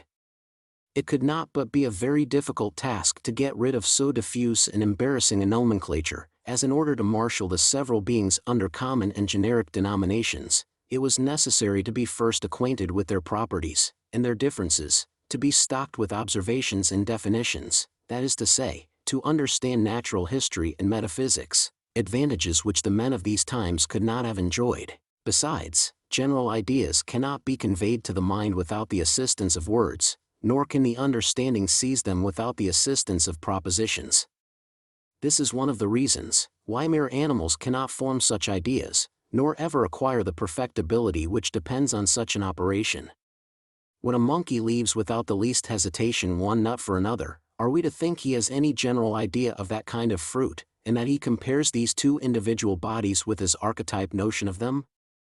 No, certainly. But the sight of one of these nuts calls back to his memory the sensations which he has received from the other, and his eyes, modified after some certain manner, give notice to his palate of the modification it is in its turn going to receive. Every general idea is purely intellectual. Let the imagination tamper ever so little with it, it immediately becomes a particular idea. Endeavor to represent to yourself the image of a tree in general, you never will be able to do it. In spite of all your efforts it will appear big or little, thin or tufted, of a bright or a deep color, and were you master to see nothing in it, but what can be seen in every tree, such a picture would no longer resemble any tree. Beings perfectly abstract are perceivable in the same manner, or are only conceivable by the assistance of speech. The definition of a triangle can alone give you a just idea of that figure. The moment you form a triangle in your mind, it is this or that particular triangle and no other, and you cannot avoid giving breadth to its lines and color to its area. We must therefore make use of propositions, we must therefore speak to have general ideas, for the moment the imagination stops, the mind must stop too, if not assisted by speech. If therefore the first inventors could give no names to any ideas but those they had already, it follows that the first substantives could never have been anything more than proper names. But when by means, which I cannot conceive, our new grammarians began to extend their ideas, and generalize their words, the ignorance of the inventors must have confined this method to very narrow bounds, and as they had at first too much multiplied the names of individuals for want of being acquainted with the distinctions called genus and species, they afterwards made too few genera and species for want of having considered beings in all their differences, to push the divisions far enough. They must have had more knowledge and experience than we can allow them, and have made more researches and taken more pains than we can suppose them willing to submit to. Now if, even at this present time, we every day discover new species, which had before escaped all our observations, how many species must have escaped the notice of men, who judged of things merely from their first appearances? As to the primitive classes and the most general notions, it were superfluous to add that these they must have likewise overlooked. How, for example, could they have thought of or understood the words matter, spirit, substance, mode, figure, motion, since even our philosophers, who for so long a time have been constantly employing these terms, can themselves scarcely understand them, and since the ideas annexed to these words being purely metaphysical, no models of them could be found in nature? I stop at these first advances, and beseech my judges to suspend their lecture a little, in order to consider what a great way language has still to go, in regard to the invention of physical substantives alone, though the easiest part of language to invent, to be able to express all the sentiments of man, to assume an invariable form, to bear being spoken in public and to influence society, I earnestly entreat them to consider how much time and knowledge must have been requisite to find out. Numbers, abstract words, the aorists, and all the other tenses of verbs, the particles, and syntax, the method of connecting propositions and arguments, of forming all the logic of discourse. For my own part, I am so scared at the difficulties that multiply at every step, and so convinced of the almost demonstrated impossibility of languages owing their birth and establishment to means that were merely human, that I must leave to whoever may please to take it up, the task of discussing this difficult problem. Which was the most necessary, society already formed to invent languages, or languages already invented to form society? But be the case of these origins ever so mysterious, we may at least infer from the little care which nature has taken to bring men together by mutual wants, and make the use of speech easy to them, how little she has done towards making them sociable, and how little she has contributed to anything which they themselves have done to become so. In fact, it is impossible to conceive why, in this primitive state, one man should have more occasion for the assistance of another than one monkey, or one wolf for that of another animal of the same species, or supposing that he had, what motive could induce another to assist him, or even, in this last case, how he, who wanted assistance, and he from whom it was wanted, could agree among themselves upon the conditions. Authors, I know, are continually telling us, that in this state man would have been a most miserable creature, and if it is true, as I fancy I have proved it, that he must have continued many ages without either the desire or the opportunity of emerging from such a state, this their assertion could only serve to justify a charge against nature, and not any against the being which nature had thus constituted. But, if I thoroughly understand this term miserable, it is a word that either has no meaning, or signifies nothing, but a privation attended with pain, and a suffering state of body or soul. Now I would fain know what kind of misery can be that of a free being, whose heart enjoys perfect peace, and body perfect health, and which is optous to become insupportable to those who enjoy it, a civil or a natural life. In civil life we can scarcely meet a single person who does not complain of his existence, many even throw away as much of it as they can, and the united force of divine and human laws can hardly put bounds to this disorder. Was ever any free savage known to have been so much as tempted to complain of life, and lay violent hands on himself? Let us therefore judge with less pride on which side real misery is to be placed. Nothing, on the contrary, must have been so unhappy as savage man, dazzled by flashes of knowledge, racked by passions, and reasoning on a state different from that in which he saw himself placed. It was in consequence of a very wise providence, that the faculties, which he potentially enjoyed, were not to develop themselves but in proportion as there offered occasions to exercise them, lest they should be superfluous or troublesome to him when he did not want them, or tardy and useless when he did. He had in his instinct alone everything requisite to live in a state of nature, in his cultivated reason he has barely what is necessary to live in a state of society. It appears at first sight that, as there was no kind of moral relations between men in this state, nor any known duties, they could not be either good or bad, and had neither vices nor virtues, unless we take these words in a physical sense, and call vices, in the individual, the qualities which may prove detrimental to his own preservation, and virtues those which may contribute to it, in which case we should be obliged to consider him as most virtuous, who made least resistance against the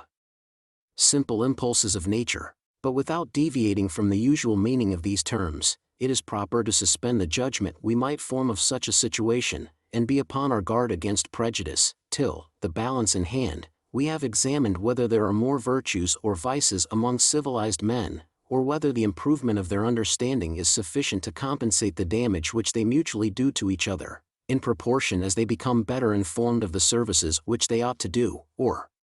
whether, upon the whole, they would not be much happier in a condition, where they had nothing to fear or to hope from each other, than in that where they had submitted to an universal subserviency, and have obliged themselves to depend for everything upon the goodwill of those, who do not think themselves obliged to give anything in return. But above all things let us beware concluding with Hobbes, that man, as having no idea of goodness, must be naturally bad, that he is vicious because he does not know what virtue is, that he always refuses to do any service to those of his own species, because he believes that none is due to them, that, in virtue of that right which he justly claims to everything he wants, he foolishly looks upon himself as proprietor of the whole universe.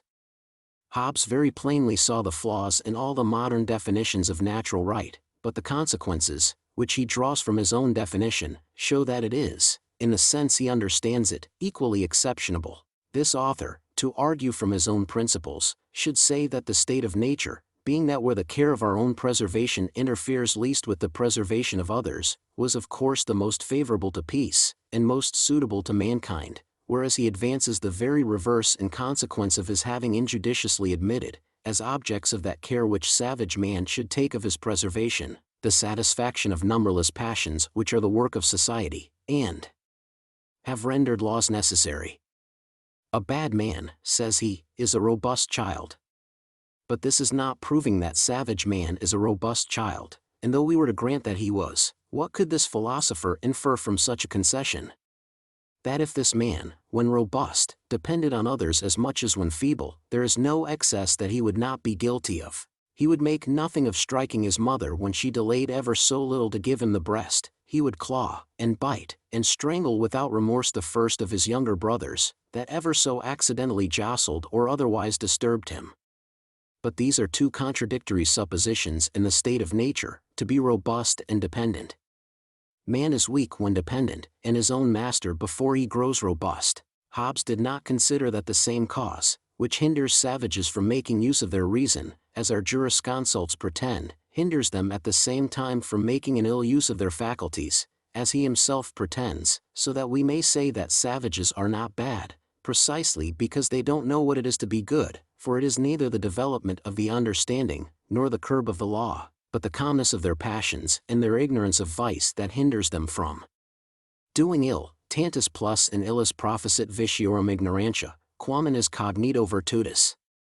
There's besides another principle that has escaped Hobbes, and which, having been given to man to moderate, on certain occasions, the blind and impetuous sallies of self-love, or the desire of self-preservation previous to the appearance of that passion, allays the ardor with which he naturally pursues his private welfare, by an innate abhorrence to see beings suffer that resemble him. I shall not surely be contradicted, in granting to man the only natural virtue, which the most passionate detractor of human virtues could not deny him. I mean that of pity, a disposition suitable to creatures weak as we are, and liable to so many evils, a virtue so much the more universal, and withal useful to man, as it takes place in him of all manner of reflection, and so natural, that the beasts themselves sometimes give evident signs of it.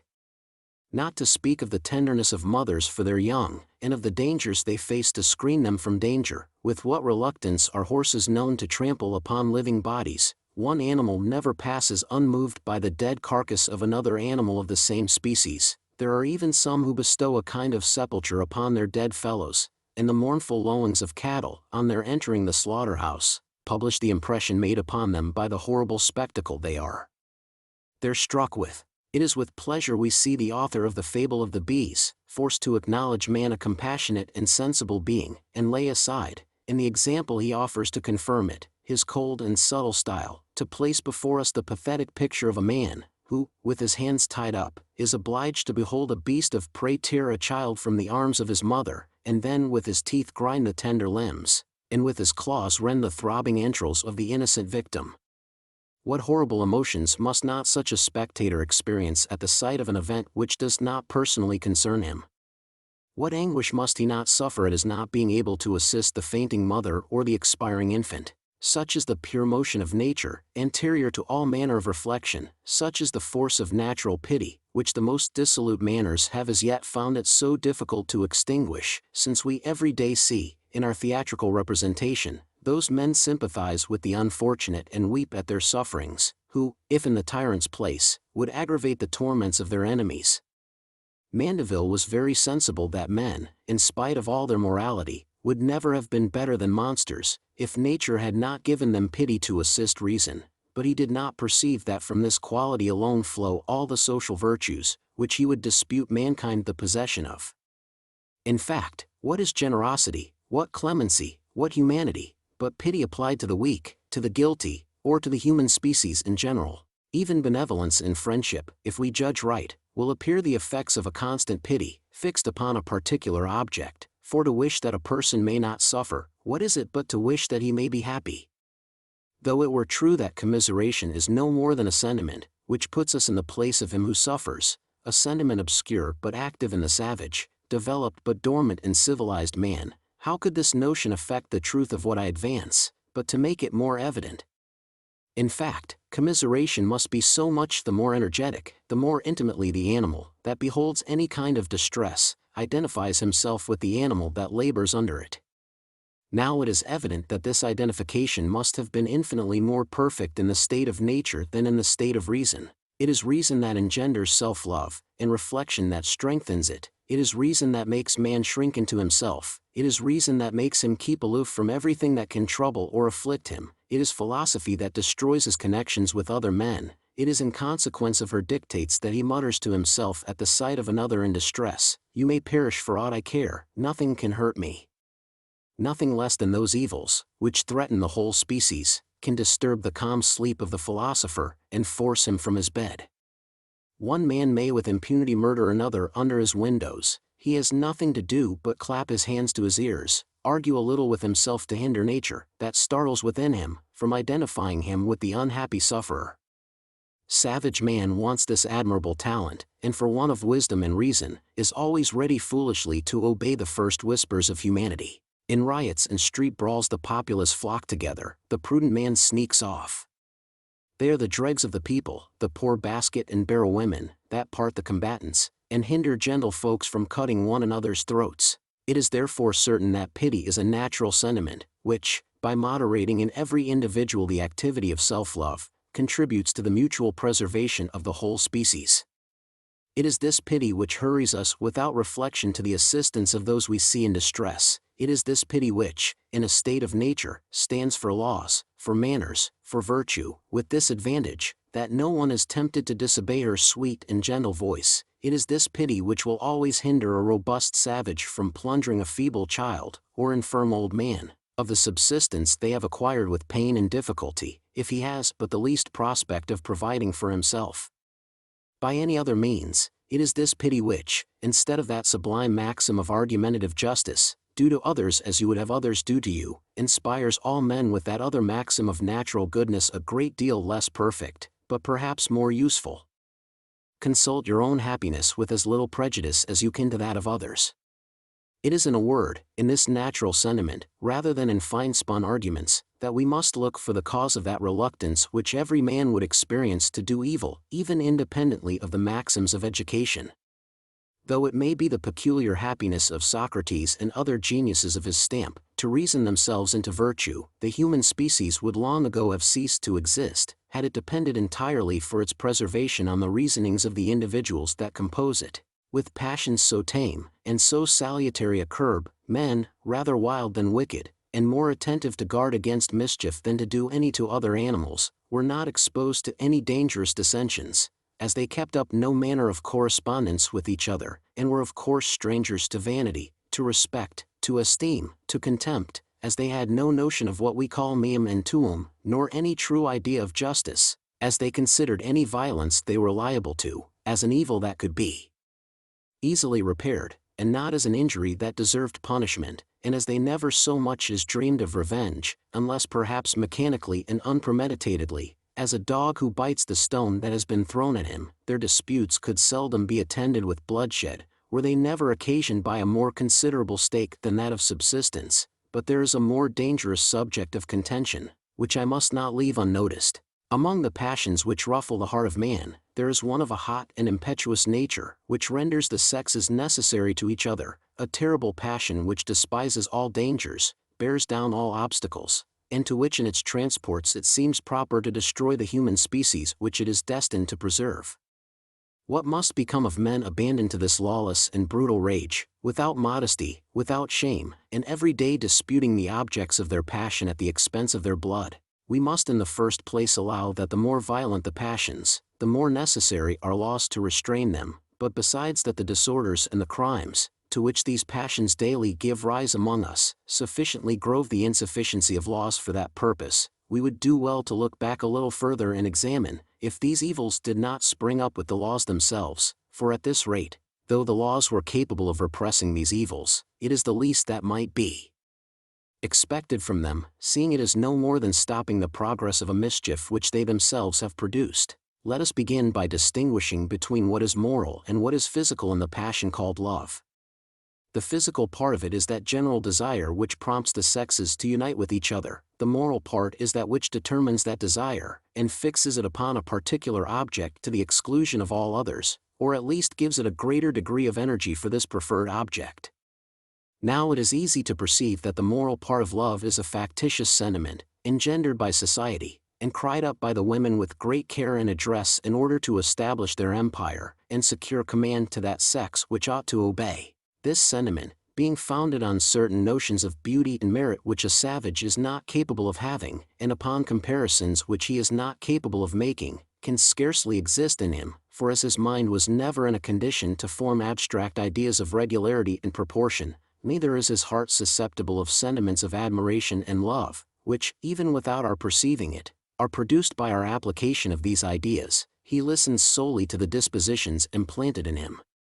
by nature, and not to taste which he never was in a way of acquiring, and every woman answers his purpose, confined entirely to what is physical in love, and happy enough not to know these preferences which sharpen the appetite for it, at the same time that they increase the difficulty of satisfying such appetite. Men, in a state of nature, must be subject to fewer and less violent fits of that passion, and of course there must be fewer and less violent disputes among them in consequence of it.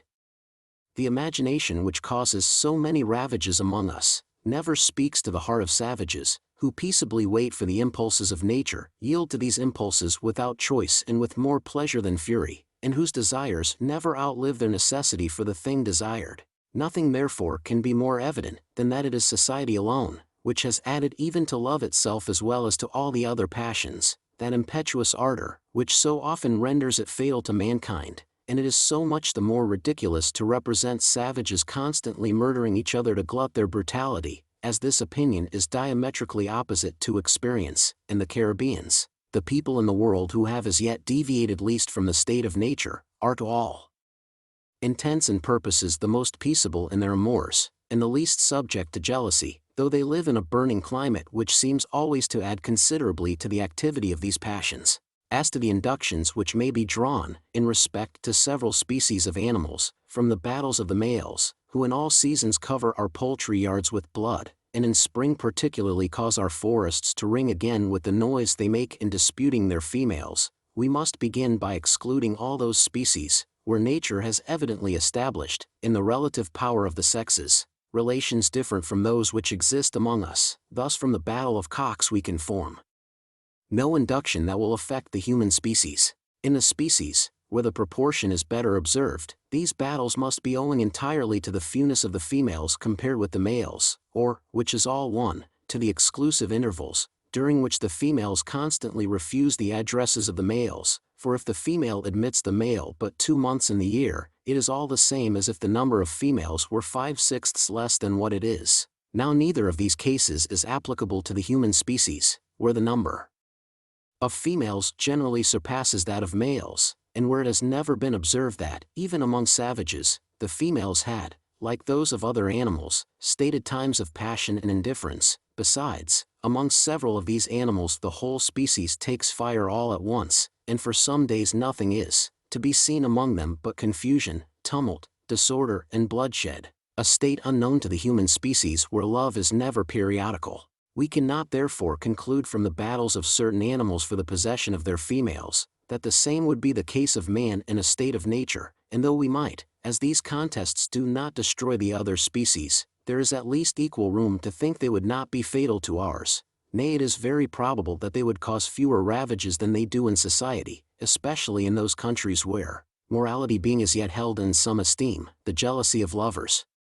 and the vengeance of husbands every day produce duels, murders and even worse crimes, where the duty of an eternal fidelity serves only to propagate adultery, and the very laws of continence and honor necessarily contribute to increase dissoluteness, and multiply abortions. Let us conclude that savage man, wandering about in the forests, without industry, without speech, without any fixed residence, an equal stranger to war in every social connection, without standing in any shape in need of his fellows, as well as without any desire of hurting them, and perhaps even without ever distinguishing them individually one from the other, subject to few passions, and finding in himself all he wants, let us, I say, conclude that savage man thus circumstanced had no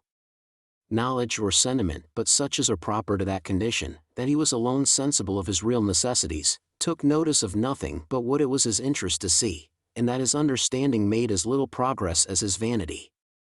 If he happened to make any discovery, he could the less communicate it as he did not even know his children. The art perished with the inventor, there was neither education nor improvement, generations succeeded generations to no purpose, and as all constantly set out from the same point, whole centuries rolled on in the rudeness and barbarity of the first age, the species was grown old, while the individual still remained in a state of childhood. If I have enlarged so much upon the supposition of this primitive condition, it is because I thought it my duty, considering what ancient errors and inveterate prejudices I have to extirpate, to dig to the very roots, and show in a true picture of the state of nature, how much even natural inequality falls short in this state of that reality and influence which our writers ascribe to it. In fact, we may easily perceive that among the differences, which distinguish men, several pass for natural, which are merely the work of habit and the different kinds of life adopted by men living in a social way. Thus a robust or delicate constitution, and the strength and weakness which depend on it, are oftener produced by the hardy or effeminate manner in which a man has been brought up, than by the primitive constitution of his body. It is the same thus in regard to the forces of the mind, and education not only produces a difference between those minds which are cultivated and those which are not, but even increases that which is found among the first in proportion to their culture, for let a giant and a dwarf set out in the same path, the giant at every step will acquire a new advantage over the dwarf. Now, if we compare the prodigious variety in the education and manner of living of the different orders of men in a civil state, with the simplicity and uniformity that prevails in the animal and savage life, where all the individuals make use of the same elements, live in the same manner, and do exactly the same things, we shall easily conceive how much the difference between man and man in the state of nature must be less than in the state of society, and how much every inequality of institution must increase the natural inequalities of the human species. But though nature in the distribution of her gifts should really affect all the preferences that are ascribed to her, what advantage could the most favored derive from her partiality, to the prejudice of others, in a state of things, which scarce admitted any kind of relation between her pupils? Of what service can beauty be, where there is no love? What will wit avail people who don't speak, or craft those who have no affairs to transact? Authors are constantly crying out that the strongest would oppress the weakest, but let them explain what they mean by the word oppression. One man will rule with violence, another will groan under a constant subjection to all his caprices. This is indeed precisely what I observe among us, but I don't see how it can be said of savage men, into whose heads it would be a harder matter to drive even the meaning of the words domination and servitude. One man might, indeed, seize on the fruits which another had gathered, on the game which another had killed, on the cavern which another had occupied for shelter, but how is it possible he should ever exact obedience from him, and what chains of dependence can there be among men who possess nothing? If I am driven from one tree, I have nothing to do but look out for another. If one place is made uneasy to me, what can hinder me from taking up my quarters elsewhere? But suppose I should meet a man so much superior to me in strength, and withal so wicked, so lazy, and so barbarous as to oblige me to provide for his subsistence while he remains idle, he must resolve not to take his eyes from me a single moment, to bind me fast before he can take the least nap, lest I should kill him or give him the slip during his sleep. That is to say, he must expose himself voluntarily to much greater troubles than what he seeks to avoid, than any he gives me. And after all, let him abate ever so little of his vigilance, let him at some sudden noise but turn his head another way, I am already buried in the forest, my fetters are broke, and he never sees me again. But without insisting any longer upon these details, every one must see that, as the bonds of servitude are formed merely by the mutual dependence of men one upon another and the reciprocal necessities which unite them, it is impossible for one man to enslave another, without having first reduced him to a condition in which he cannot live without the enslaver's assistance, a condition which, as it does not exist in a state of nature, must leave every man his own master, and render the law of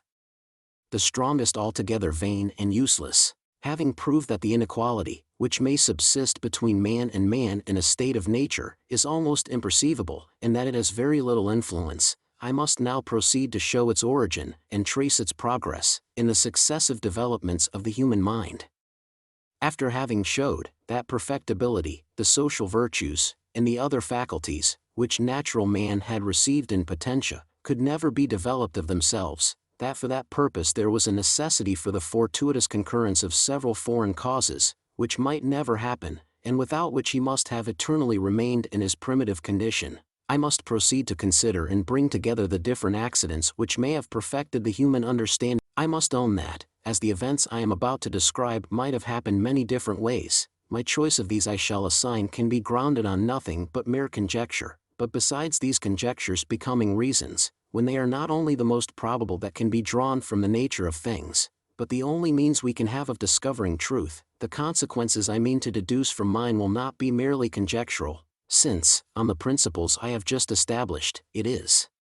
impossible to form any other system that would not supply me with the same results, and from which I might not draw the same conclusions. This will authorize me to be the more concise in my reflections on the manner in which the lapse of time makes amends for the little verisimilitude of events, on the surprising power of very trivial causes, when they act without intermission, on the impossibility there is on the one hand of destroying certain hypotheses, if on the other we cannot give them the degree of certainty which facts must be allowed to possess, on its being the business of history, when two facts are proposed, as real, to be connected by a chain of intermediate facts which are either unknown or considered as such, to furnish such facts as may actually connect them, and the business of philosophy, when history is silent, to point out similar facts which may answer the same purpose, in fine on the privilege of similitude, in regard to events, to reduce facts to a much smaller number of different classes than is generally imagined. It suffices me to offer these objects to the consideration of my judges. It suffices me to have conducted my inquiry in such a manner as to save common readers the trouble of considering them. Second part. The first man, who, after enclosing a piece of ground, took it into his head to say, "This is mine," and found people simple enough to believe him, was the true founder of civil society. How many crimes, how many wars, how many murders, how many misfortunes and horrors, would that man have saved the human species, who pulling up the stakes or filling up the ditches should have cried to his fellows, "Be sure not to listen to this impostor, you are lost, if you forget that the fruits of the earth belong equally to us all, and the earth itself to nobody." But it is highly probable that things were now come to such a pass, that they could not continue much longer in the same way, for as this idea of property depends on several prior ideas which could only spring up gradually one after another, it was not formed all at once in the human mind. Men must have made great progress, they must have acquired a great stock of industry and knowledge, and transmitted and increased it from age to age before they could arrive at this last term of the state of nature. Let us therefore take up things a little higher, and collect into one point of view, and in their most natural order, this slow succession of events and mental improvements. The first sentiment of man was that of his existence, his first care that of preserving it. The productions of the earth yielded him all the assistance he required, instinct prompted him to make use of them. Among the various appetites, which made him at different times experience different modes of existence, there was one that excited him to perpetuate his species, and this blind propensity, quite void of anything like pure love or affection, produced nothing but an act that was merely animal. The present heat once allayed, the sexes took no further notice of each other, and even the child ceased to have any tie in his mother, the moment he ceased to want her assistance. Such was the condition of infant man, such was the life of an animal confined at first to pure sensations, and so far from harboring any thought of forcing her gifts from nature, that he scarcely availed himself of those which she offered to him of her own accord.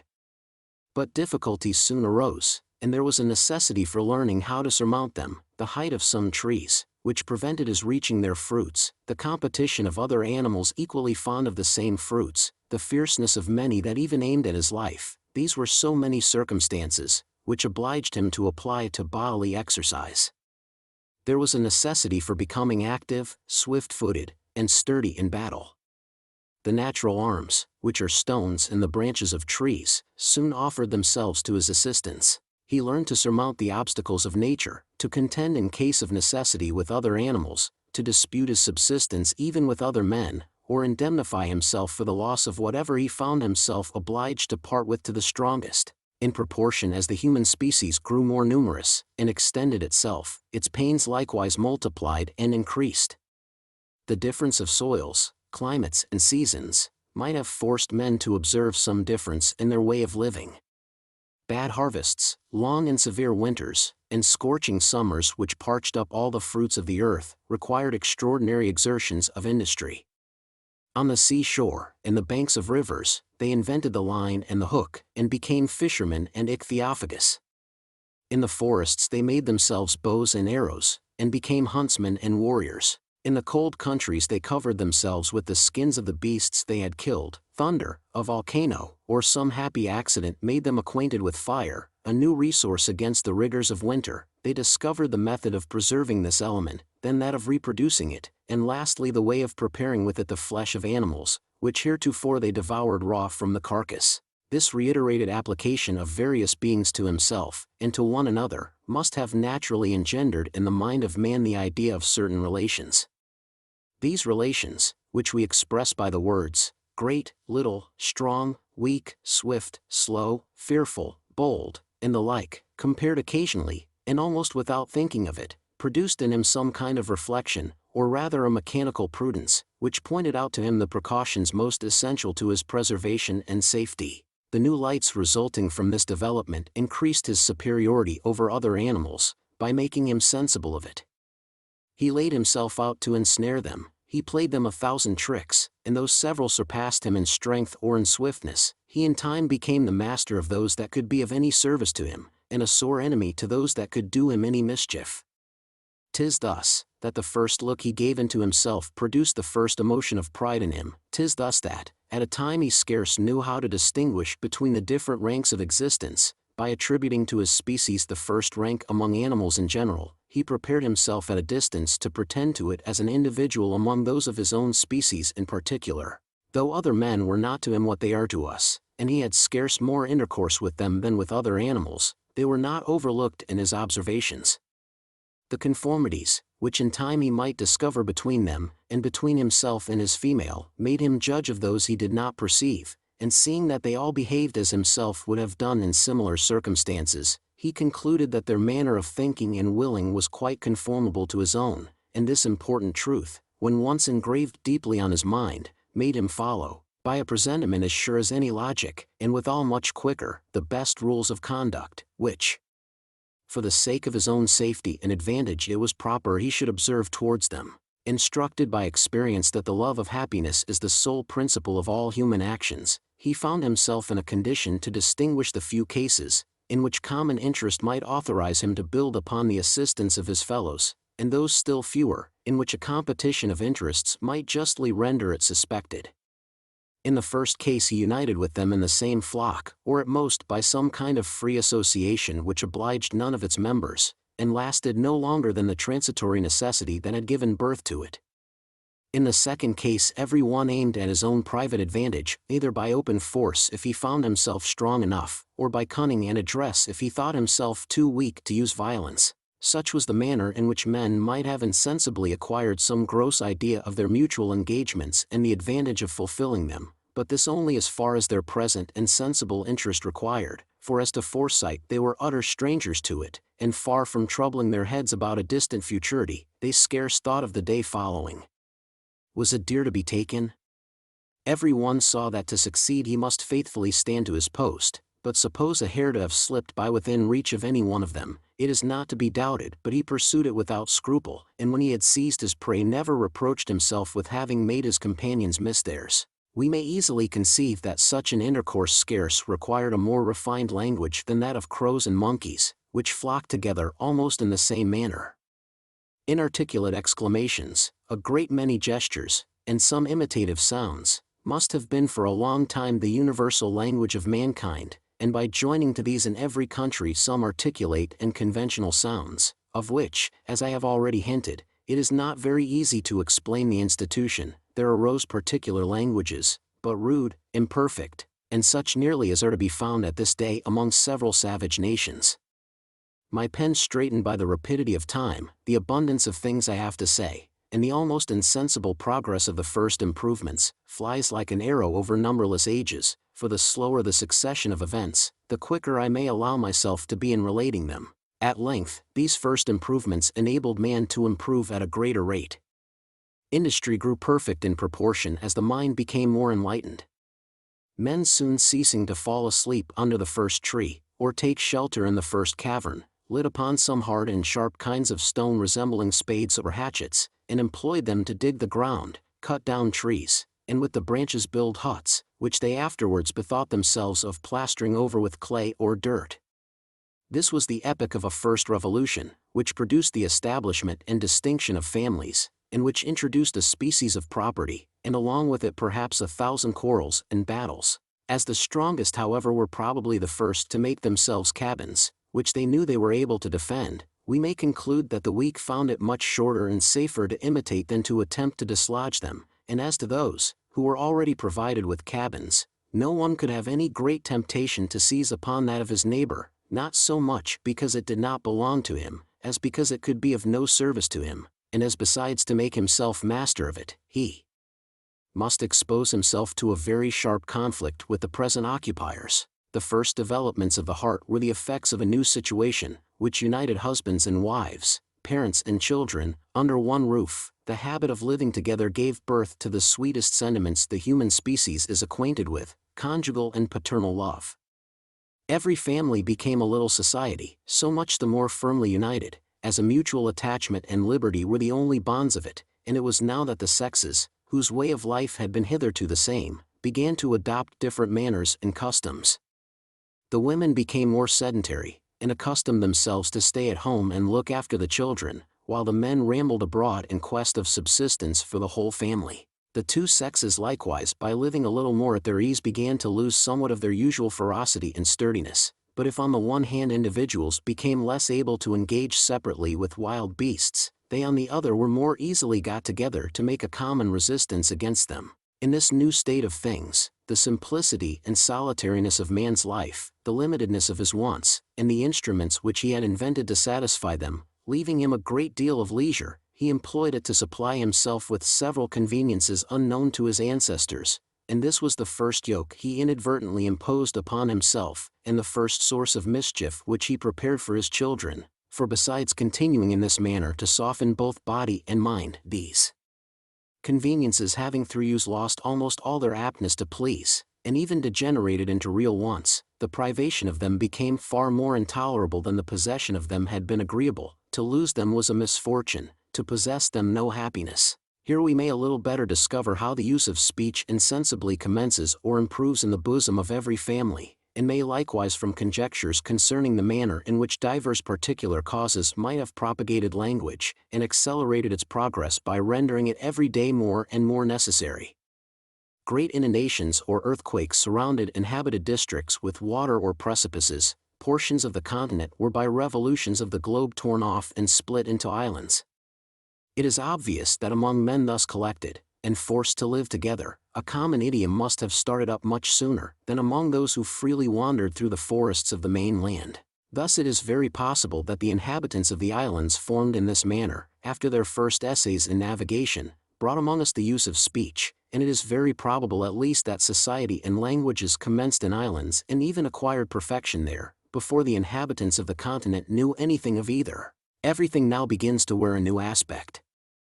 Those who heretofore wandered through the woods, by taking to a more settled way of life, gradually flock together, coalesce into several separate bodies, and at length form in every country distinct nations, united in character and manners, not by any laws or regulations, but by an uniform manner of life, a sameness of provisions, and the common influence of the climate. A permanent neighborhood must at last infallibly create some connection between different families.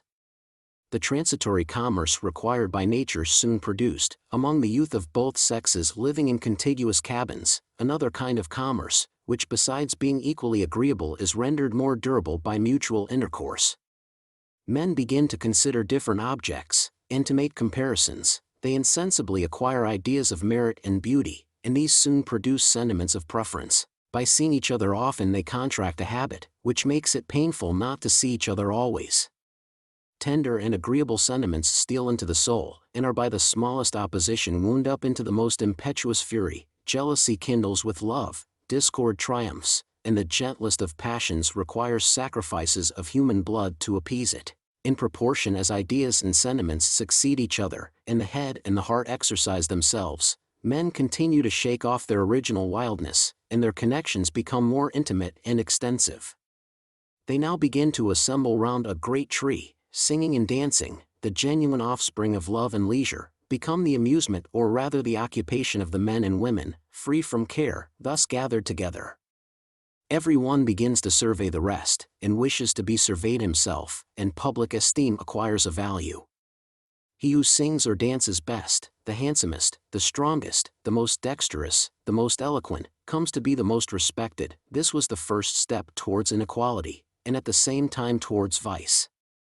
From these first preferences there proceeded on one side vanity and contempt, on the other envy and shame, and the fermentation raised by these new leavens at length produced combinations fatal to happiness and innocence. Men no sooner began to set a value upon each other, and know what esteem was, than each laid claim to it, and it was no longer safe for any man to refuse it to another. Hence the first duties of civility and politeness, even among savages, and hence every voluntary injury became an affront, as besides the mischief, which resulted from it as an injury, the party offended was sure to find in it a contempt for his person more intolerable than the mischief itself. It was thus that every man, punishing the contempt expressed for him by others in proportion to the value he set upon himself, the effects of revenge became terrible, and men learned to be sanguinary and cruel. Such precisely was the degree attained by most of the savage nations with whom we are acquainted, and it is for one of sufficiently distinguishing ideas, and observing at how great a distance these people were from the first state of nature, that so many authors have hastily concluded that man is naturally cruel, and requires a regular system of police to be reclaimed, whereas nothing can be more gentle than he in his primitive state, when placed by nature at an equal distance from the stupidity of brutes, and the pernicious good sense of civilized man, and equally confined by instinct and reason to the care of providing against the mischief which threatens him. He is withheld by natural compassion from doing any injury to others, so far from being ever so little prone even to return that which he has received. For according to the axiom of the wise Locke, where there is no property, there can be no injury. But we must take notice, that the society now formed and the relations now established among men required in them qualities different from those, which they derived from their primitive constitution, that as a sense of morality began to insinuate itself into human actions, and every man, before the enacting of laws, was the only judge and avenger of the injuries he had received, that goodness of heart suitable to the pure state of nature by no means suited infant society, that it was necessary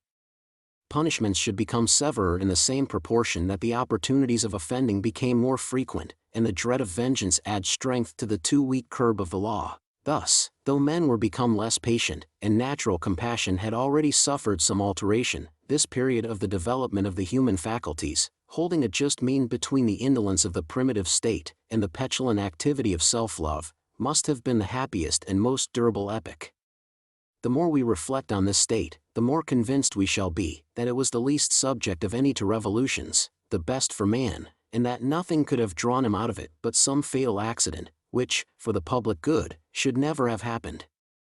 The example of the savages, most of whom have been found in this condition, seems to confirm that mankind was formed ever to remain in it, that this condition is the real youth of the world, and that all ulterior improvements have been so many steps, in appearance towards the perfection of individuals, but in fact towards the decrepitness of the species. As long as men remained satisfied with their rustic cabins, as long as they confined themselves to the use of clothes made of the skins of other animals, and the use of thorns and fish bones, in putting these skins together, as long as they continued to consider feathers and shells as sufficient ornaments, and to paint their bodies of different colors, to improve or ornament their bows and arrows, to form and scoop out with sharp-edged stones some little fishing boats, or clumsy instruments of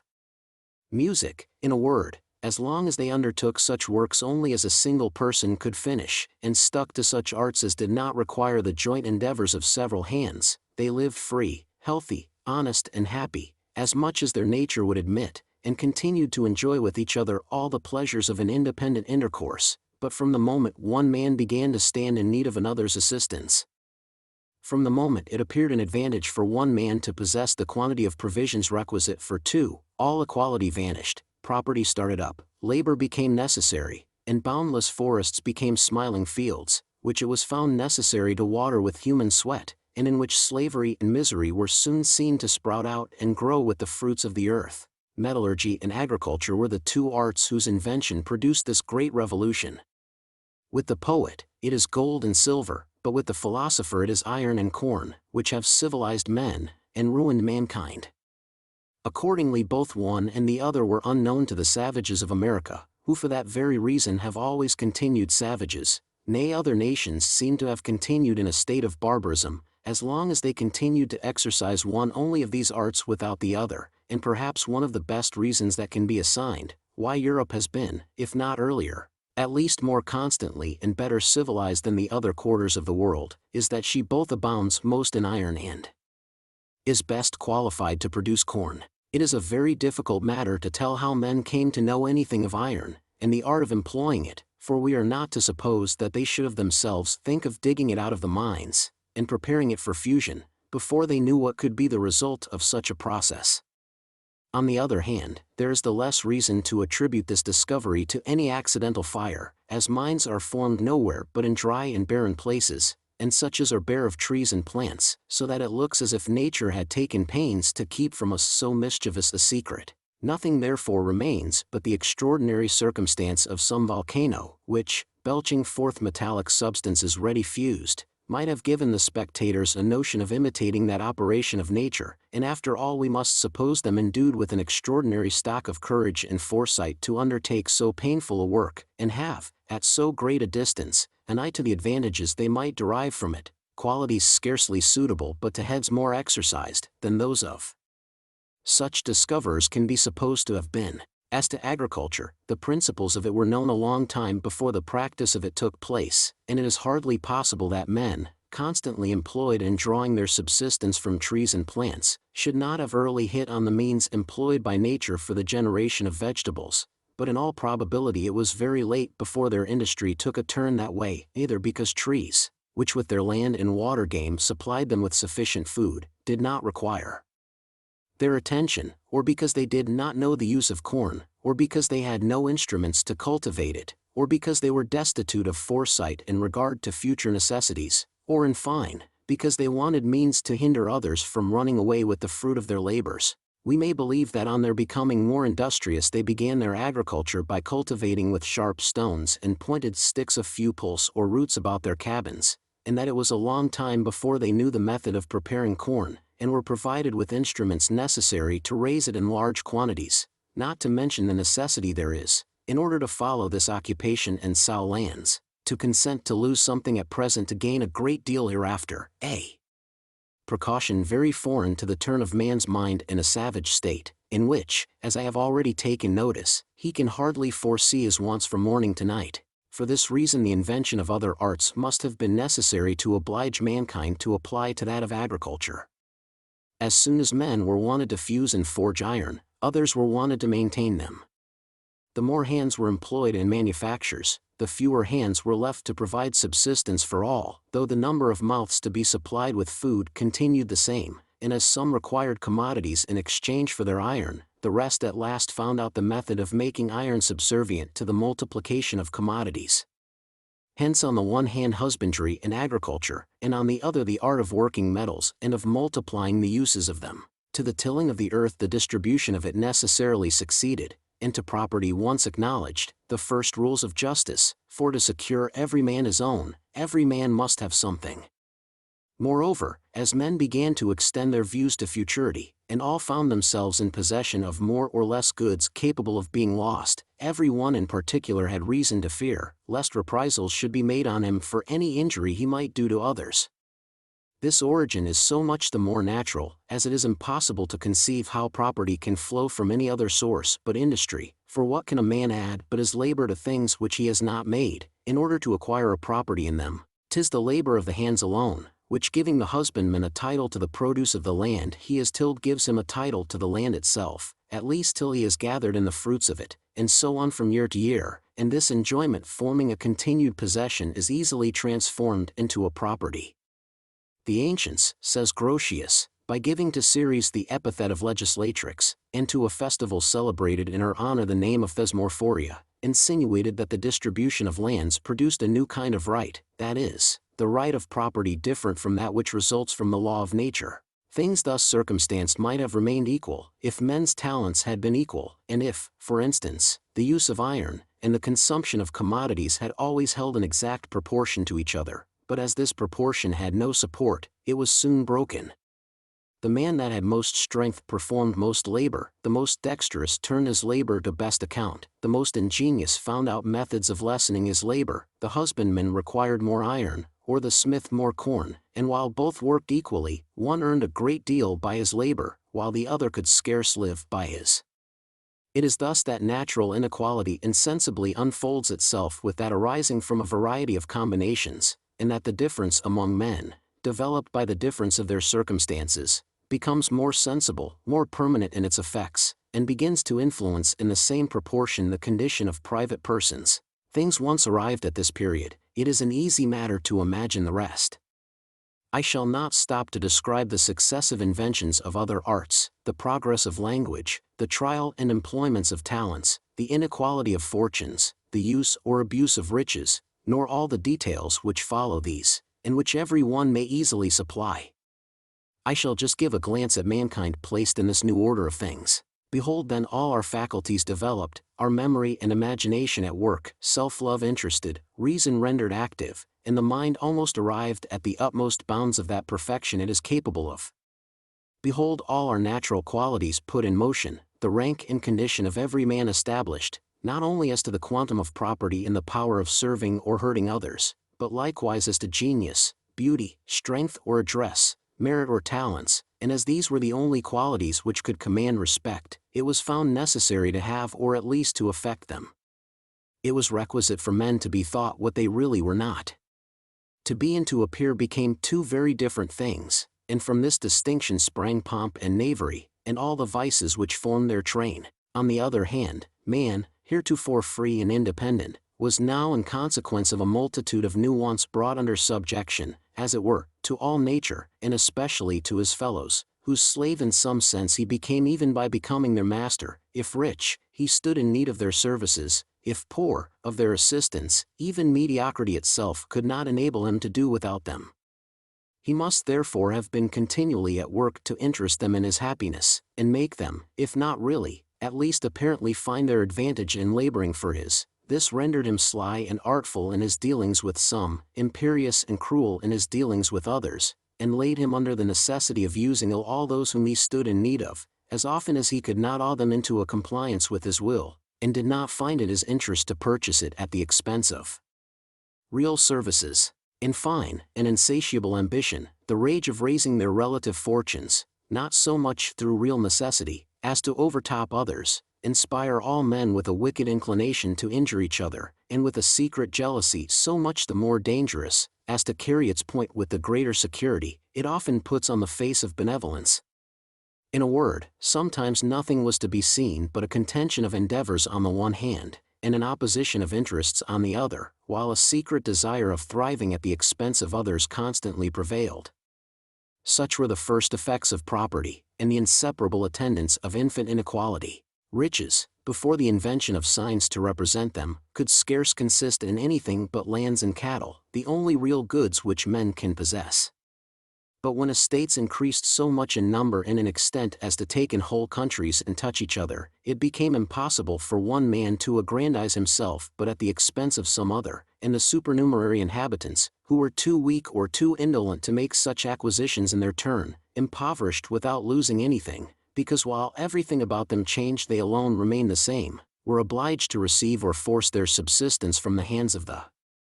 rich.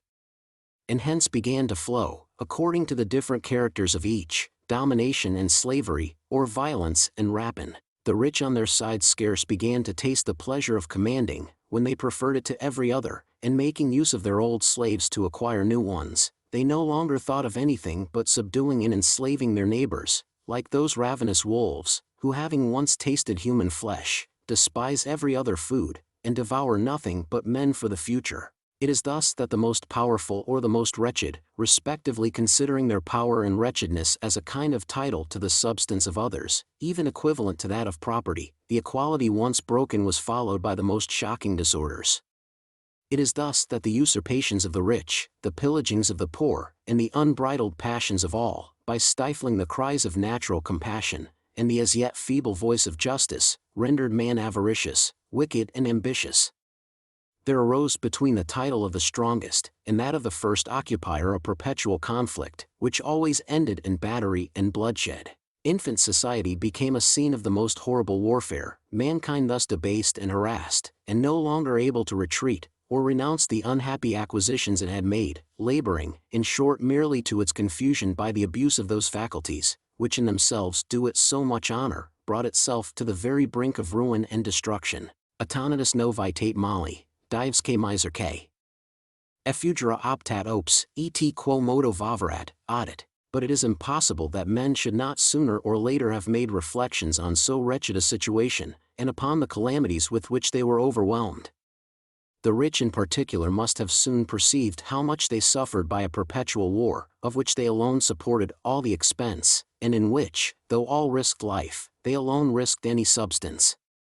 Besides, whatever color they might pretend to give their usurpations, they sufficiently saw that these usurpations were in the main founded upon false and precarious titles, and that what they had acquired by mere force, others could again by mere force wrest out of their hands, without leaving them the least room to complain of such a proceeding. Even those, who owed all their riches to their own industry, could scarce ground their acquisitions upon a better title. It availed them nothing to say, "'Twas I built this wall, I acquired this spot by my labor. Who traced it out for you?" Another might object, "And what right have you to expect payment at our expense for doing that we did not oblige you to do? Don't you know that numbers of your brethren perish, or suffer grievously for want of what you possess more than suffices nature, and that you should have had the express and unanimous consent of mankind to appropriate to yourself of their common, more than was requisite for your private subsistence?" Destitute of solid reasons to justify, and sufficient force to defend himself, crushing individuals with ease, but with equal ease crushed by numbers, one against all, and unable, on account of mutual jealousies, to unite with his equals against banditti united by the common hopes of pillage, the rich man, thus pressed by necessity, at last conceived the deepest project that ever entered the human mind. This was to employ in his favor the very forces that attacked him, to make allies of his enemies, to inspire them with other maxims, and make them adopt other institutions as favorable to his pretensions, as the law of nature was unfavorable to them. With this view, after laying before his neighbors all the horrors of a situation, which armed them all one against another, which rendered their possessions as burdensome as their wants were intolerable, and in which no one could expect any safety either in poverty or riches, he easily invented specious arguments to bring them over to his purpose. "Let us unite," said he, "to secure the weak from oppression, restrain the ambitious, and secure to every man the possession of what belongs to him. Let us form rules of justice and peace, to which all may be obliged to conform, which shall not accept persons, but may in some sort make amends for the caprice of fortune, by submitting alike the powerful and the weak to the observance of mutual duties. In a word, instead of turning our forces against ourselves, let us collect them into a sovereign power, which may govern us by wise laws, may protect and defend all the members of the association, repel common enemies, and maintain a perpetual concord and harmony among us." Much fewer words of this kind were sufficient to draw on a parcel of rustics, whom it was an easy matter to impose upon, who had besides too many quarrels among themselves to live without arbiters, and too much avarice and ambition to live long without masters.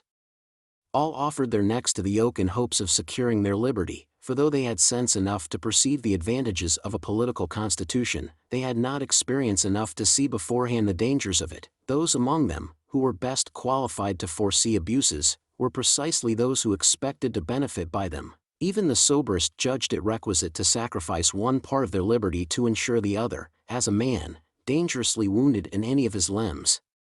readily parts with it to save the rest of his body. Such was, or must have been, had man been left to himself, the origin of society and of the laws, which increased the fetters of the weak, and the strength of the rich, irretrievably destroyed natural liberty, fixed forever the laws of property and inequality, changed an artful usurpation into an irrevocable title, and for the benefit of a few ambitious individuals subjected the rest of mankind to perpetual labor, servitude, and misery. We may easily conceive how the establishment of a single society rendered that of all the rest absolutely necessary, and how, to make head against united forces, it became necessary for the rest of mankind to unite in their turn. Societies once formed in this manner, soon multiplied or spread to such a degree, as to cover the face of the earth, and not to leave a corner in the whole universe, where a man could throw off the yoke, and withdraw his head from under the often ill-conducted sword which he saw perpetually hanging over it. The civil law being thus become the common rule of citizens, the law of nature no longer obtained but among the different societies, in which, under the name of the law of nations, it was qualified by some tacit conventions to render commerce possible and supply the place of natural compassion, which, losing by degrees all that influence over societies which it originally had over individuals, no longer exists but in some great souls, who consider themselves as citizens of the world, and, forcing the imaginary barriers that separate people from people, after the example of the sovereign being from whom we all derive our existence, make the whole human race the object of their benevolence. Political bodies, thus remaining in a state of nature among themselves, soon experienced the inconveniences which had obliged individuals to quit it, and this state became much more fatal to these great bodies than it had been before to the individuals which now composed them. Hence those national wars, those battles, those murders, those reprisals, which make nature shudder and shock reason, hence all those horrible prejudices, which make it a virtue and an honor to shed human blood. The worthiest men learned to consider the cutting the throats of their fellows as a duty. At length men began to butcher each other by thousands without knowing for what, and more murders were committed in a single action, and more horrible disorders at the taking of a single town, than had been committed in the state of nature during ages together upon the whole face of the earth. Such are the first effects we may conceive to have arisen from the division of mankind into different societies. Let us return to their institution. I know that several writers have assigned other origins of political society, as for instance, the conquests of the powerful, or the union of the weak, and it is no matter which of these causes we adopt in regard to what I am going to establish. That, however, which I have just laid down, seems to me the most natural, for the following reasons. First, because, in the first case, the right of conquest being in fact no right at all, it could not serve as a foundation for any other right, the conqueror and the conquered ever remaining with respect to each other in a state of war, unless the conquered, restored to the full possession of their liberty, should freely choose their conqueror for their chief. Till then, whatever capitulations might have been made between them, as these capitulations were founded upon violence, and of course de facto null and void, there could not have existed in this hypothesis either a true society, or a political body, or any other law but that of the strongest. Second, because these words strong and weak are ambiguous in the second case, for during the interval between the establishment of the right of property or prior occupation and that of political government, the meaning of these terms is better expressed by the words poor and rich, as before the establishment of laws men in reality had no other means of reducing their equals, but by invading the property of these equals, or by parting with some of their own property to them. Third, because the poor having nothing but their liberty to lose, it would have been the height of madness in them to give up willingly the only blessing they had left without obtaining some consideration for it, whereas the rich being sensible, if I may say so, in every part of their possessions, it was much easier to do them mischief, and therefore more incumbent upon them to guard against it, and because, in fine, it is but reasonable to suppose that a thing has been invented by him to whom it could be of service rather than by him to whom it must prove detrimental. Government in its infancy had no regular and permanent form. For want of a sufficient fund of philosophy and experience, men could see no further than the present inconveniences, and never thought of providing remedies for future ones, but in proportion as they arose. In spite of all the labors of the wisest legislators, the political state still continued imperfect, because it was in a manner the work of chance, and, as the foundations of it were ill laid, time, though sufficient to discover its defects and suggest the remedies for them, could never mend its original vices. Men were continually repairing, whereas, to erect a good edifice, they should have begun as Lycurgus did at Sparta, by clearing the area, and removing the old materials. Society at first consisted merely of some general conventions which all the members bound themselves to observe, and for the performance of which the whole body became security to every individual. Experience was necessary to show the great weakness of such a constitution, and how easy it was for those, who infringed it, to escape the conviction or chastisement of faults, of which the public alone was to be both the witness and the judge. The loss could not fail of being eluded 1,000 ways, inconveniences and disorders could not but multiply continually, till it was at last found necessary to think of committing to private persons the dangerous trust of public authority, and to magistrates the care of enforcing obedience to the people, for to say that chiefs were elected before confederacies were formed, and that the ministers of the laws existed before the laws themselves, is a supposition too ridiculous to deserve I should seriously refute it. It would be equally unreasonable to imagine that men at first threw themselves into the arms of an absolute master, without any conditions or consideration on his side, and that the first means contrived by jealous and unconquered men for their common safety was to run hand over head into slavery. In fact, why did they give themselves superiors, if it was not to be defended by them against oppression, and protected in their lives, liberties, and properties, which are in a manner the constitutional elements of their being? Now in the relations between man and man, the worst that can happen to one man being to see himself at the discretion of another, would it not have been contrary to the dictates of good sense to begin by making over to a chief the only things for the preservation of which they stood in need of his assistance? What equivalent could he have offered them for so fine a privilege, and had he presumed to exact it on pretense of defending them, would he not have immediately received the answer in the apologue? What worse treatment can we expect from an enemy? It is therefore past dispute, and indeed a fundamental maxim of political law, that people gave themselves chiefs to defend their liberty and not be enslaved by them. If we have a prince, said Pliny to Trajan, it is in order that he may keep us from having a master. Political writers argue in regard to the love of liberty with the same philosophy that philosophers do in regard to the state of nature. By the things they see they judge of things very different which they have never seen, and they attribute to men a natural inclination to slavery, on account of the patience with which the slaves within their notice carry the yoke, not reflecting that it is with liberty as with innocence and virtue, the value of which is not known but by those who possess them, though the relish for them is lost with the things themselves. I know the charms of your country, said Brasidas to a satrap who was comparing the life of the Spartans with that of the Persepolites, but you cannot know the pleasures of mine. As an unbroken courser erects his mane, paws the ground, and rages at the bare sight of the bit, while a trained horse patiently suffers both whip and spur, just so the barbarian will never reach his neck to the yoke which civilized man carries without murmuring but prefers the most stormy liberty to a calm subjection.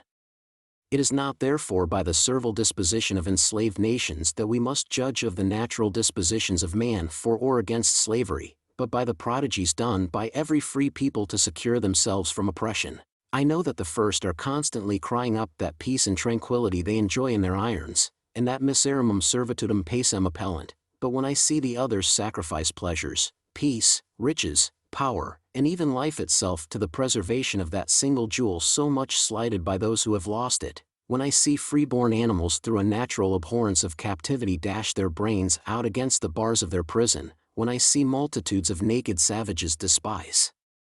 European pleasures, and brave hunger, fire and sword, and death itself to preserve their independency, I feel that it belongs not to slaves to argue concerning liberty. As to paternal authority, from which several have derived absolute government and every other mode of society, it is sufficient, without having recourse to Locke and Sidney, to observe that nothing in the world differs more from the cruel spirit of despotism than the gentleness of that authority, which looks more to the advantage of him who obeys than to the utility of him who commands, that by the law of nature the father continues master of his child no longer than the child stands in need of his assistance, that after that term they become equal, and that then the son, entirely independent of the father, owes him no obedience, but only respect. Gratitude is indeed a duty which we are bound to pay, but which benefactors cannot exact. Instead of saying that civil society is derived from paternal authority, we should rather say that it is to the former that the latter owes its principal force. No one individual was acknowledged as the father of several other individuals, till they settled about him. The father's goods, which he can indeed dispose of as he pleases, are the ties which hold his children to their dependence upon him, and he may divide his substance among them in proportion as they shall have deserved his attention by a continual deference to his commands. Now the subjects of a despotic chief, far from having any such favor to expect from him, as both themselves and all they have are his property, or at least are considered by him as such, are obliged to receive as a favor what he relinquishes to them of their own property. He does them justice when he strips them, he treats them with mercy when he suffers them to live. By continuing in this manner to compare facts with right, we should discover as little solidity as truth in the voluntary establishment of tyranny, and it would be a hard matter to prove the validity of a contract which was binding only on one side, in which one of the parties should stake everything and the other nothing, and which could turn out to the prejudice of him alone who had bound himself. This odious system is even, at this day, far from being that of wise and good monarchs, and especially of the kings of France, as may be seen by divers passages in their edicts, and particularly by that of a celebrated piece published in 1667 in the name and by the orders of Louis XIV. Let it therefore not be said that the sovereign is not subject to the laws of his realm, since, that he is a maxim of the law of nations which flattery has sometimes attacked, but which good princes have always defended as the tutelary divinity of their realms. How much more reasonable is it to say with the sage Plato, that the perfect happiness of a state consists in the subjects obeying their prince, the prince obeying the laws, and the laws being equitable and always directed to the good of the public? I shall not stop to consider, if, liberty being the most noble faculty of man, it is not degrading one's nature, reducing one's self to the level of brutes, who are the slaves of instinct, and even offending the author of one's being, to renounce without reserve the most precious of his gifts, and submit to the commission of all the crimes he has forbid us, merely to gratify a mad or a cruel master, and if this sublime artist ought to be more irritated at seeing his work destroyed than at seeing it dishonored. I shall only ask what right those, who were not afraid thus to degrade themselves, could have to subject their dependents to the same ignominy, and renounce, in the name of their posterity, blessings for which it is not indebted to their liberality, and without which life itself must appear a burthen to all those who are worthy to live. Puffendorf says that, as we can transfer our property from one to another by contracts and conventions, we may likewise divest ourselves of our liberty in favor of other men. This, in my opinion, is a very poor way of arguing, for, in the first place, the property I cede to another becomes by such cession a thing quite foreign to me, and the abuse of which can no way affect me, but it concerns me greatly that my liberty is not abused, and I cannot, without incurring the guilt of the crimes I may be forced to commit, expose myself to become the instrument of any. Besides, the right of property being of mere human convention and institution, every man may dispose as he pleases of what he possesses, but the case is otherwise with regard to the essential gifts of nature, such as life and liberty, which every man is permitted to enjoy, and of which it is doubtful at least whether any man has a right to divest himself. By giving up the one, we degrade our being, by giving up the other we annihilate it as much as it is our power to do so, and as no temporal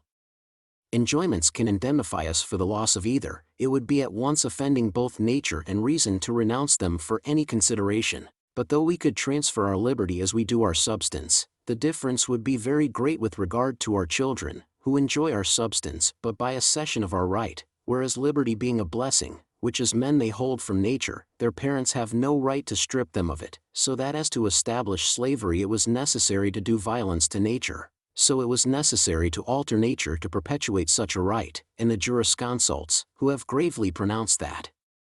the child of a slave comes a slave into the world, have in other words decided, that a man does not come a man into the world. It therefore appears to me incontestably true, that not only governments did not begin by arbitrary power, which is but the corruption and extreme term of government, and at length brings it back to the law of the strongest, against which governments were at first the remedy, but even that, allowing they had commenced in this manner, such power being illegal in itself could never have served as a foundation to the rights of society, nor of course to the inequality of institution. I shall not now enter upon the inquiries which still remain to be made into the nature of the fundamental pacts of every kind of government, but, following the common opinion, confine myself in this place to the establishment of the political body as a real contract between the multitude and the chief selected by it. A contract by which both parties oblige themselves to the observance of the laws that are therein stipulated, and form the bands of their union. the multitude having, on occasion of the social relations between them, concentered all their wills in one person, all the articles, in regard to which this will explains itself, become so many fundamental laws, which oblige without exception all the members of the state, and one of which laws regulates the choice and the power of the magistrates appointed to look to the execution of the rest. This power extends to everything that can maintain the Constitution, but extends to nothing that can alter it. To this power are added honors, that may render the laws and the ministers of them respectable, and the persons of the ministers are distinguished by certain prerogatives, which may make them amends for the great fatigues inseparable from a good administration.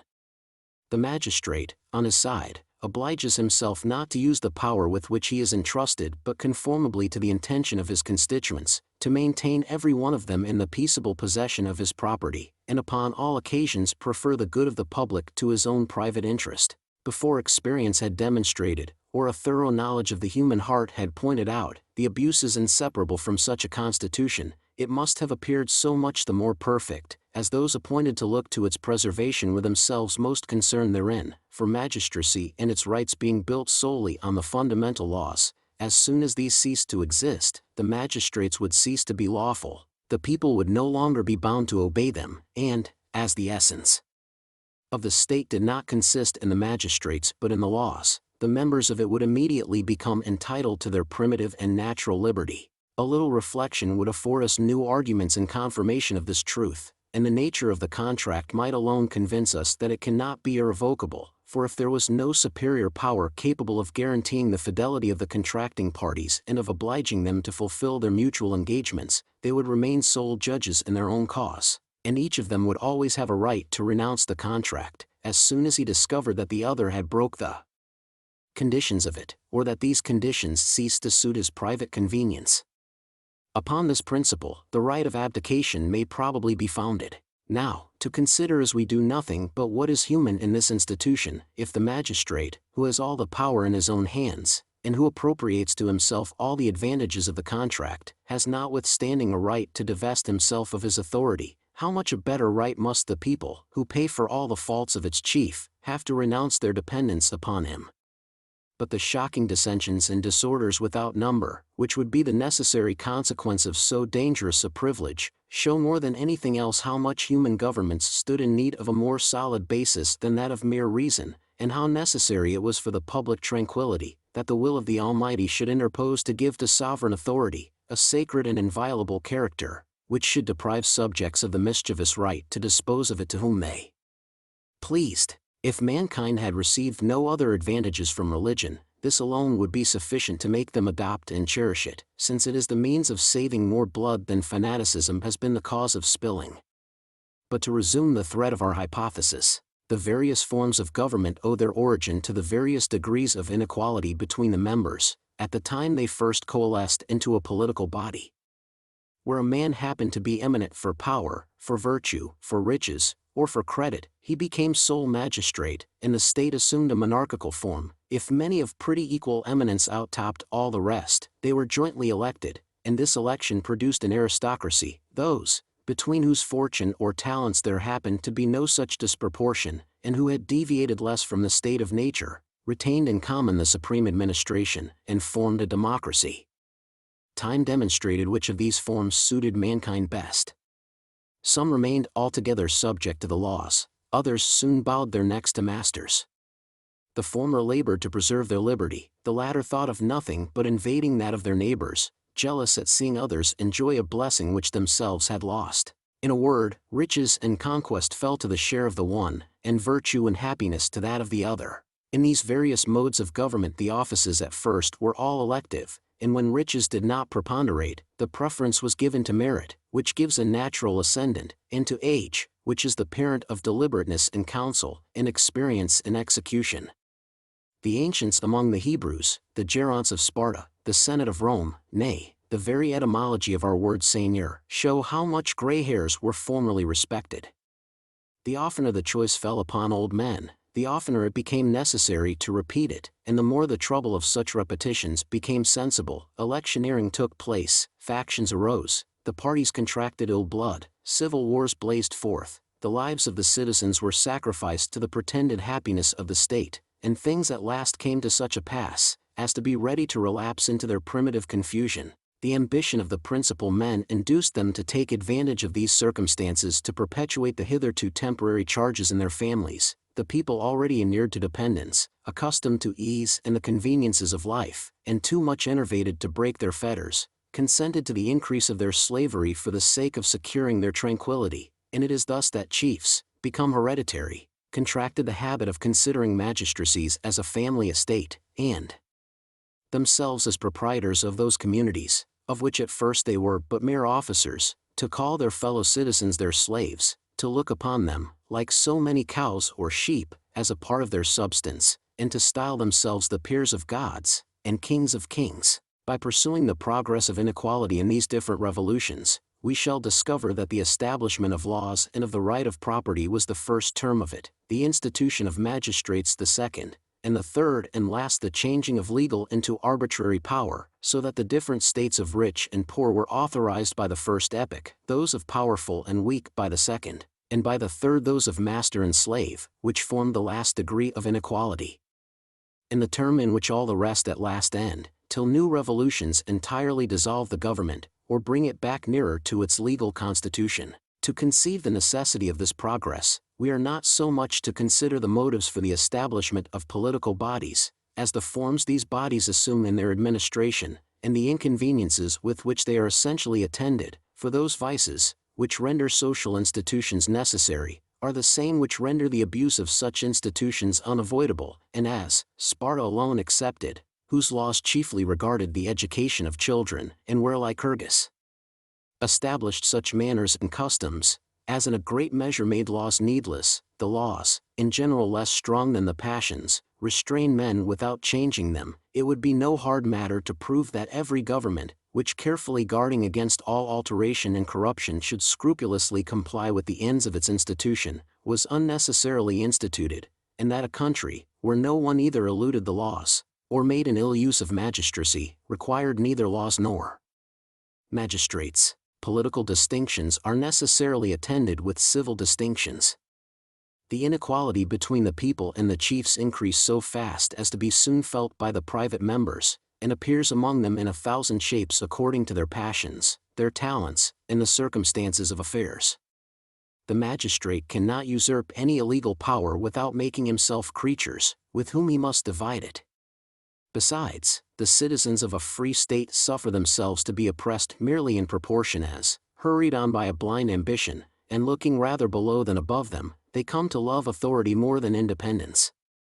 When they submit to fetters, 'tis only to be the better able to fetter others in their turn. It is no easy matter to make him obey, who does not wish to command, and the most refined policy would find it impossible to subdue those men, who only desire to be independent. But inequality easily gains ground among base and ambitious souls, ever ready to run the risks of fortune, and almost indifferent whether they command or obey, as she proves either favorable or adverse to them.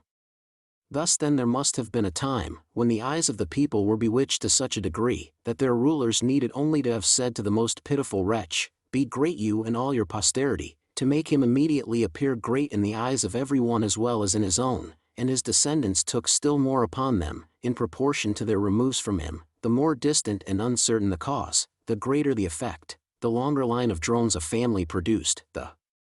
more illustrious it was reckoned. Were this a proper place to enter into details, I could easily explain in what manner inequalities in point of credit and authority become unavoidable among private persons the moment that, united into one body, they are obliged to compare themselves one with another, and to note the differences which they find in the continual use every man must make of his neighbor. These differences are of several kinds, but riches, nobility or rank, power and personal merit, being in general the principal distinctions, by which men in society measure each other, I could prove that the harmony or conflict between these different forces is the surest indication of the good or bad original constitution of any state. I could make it appear that, as among these four kinds of inequality, personal qualities are the source of all the rest. Riches is that in which they ultimately terminate, because, being the most immediately useful to the prosperity of individuals, and the most easy to communicate, they are made use of to purchase every other distinction. By this observation we are enabled to judge with tolerable exactness, how much any people has deviated from its primitive institution, and what steps it has still to make to the extreme term of corruption. I could show how much this universal desire of reputation, of honors, of preference, with which we are all devoured, exercises and compares our talents and our forces, how much it excites and multiplies our passions, and, by creating an universal competition, rivalship, or rather enmity among men, how many disappointments, successes, and catastrophes of every kind it daily causes among the innumerable pretenders whom it engages in the same career. I could show that it is to this itch of being spoken of, to this fury of distinguishing ourselves which seldom or never gives us a moment's respite, that we owe both the best and the worst things among us, our virtues and our vices, our sciences and our errors, our conquerors and our philosophers, that is to say, a great many bad things to a very few good ones. I could prove, in short, that if we behold a handful of rich and powerful men seated on the pinnacle of fortune and greatness, while the crowd grovel in obscurity and want, it is merely because the first prize what they enjoy but in the same degree that others want it, and that, without changing their condition, they would cease to be happy the minute the people cease to be miserable. But these details would alone furnish sufficient matter for a more considerable work, in which might be weighed the advantages and disadvantages of every species of government, relatively to the rights of man in a state of nature, and might likewise be unveiled all the different faces under which inequality has appeared to this day, and may hereafter appear to the end of time, according to the nature of these several governments, and the revolutions time must unavoidably occasion in them.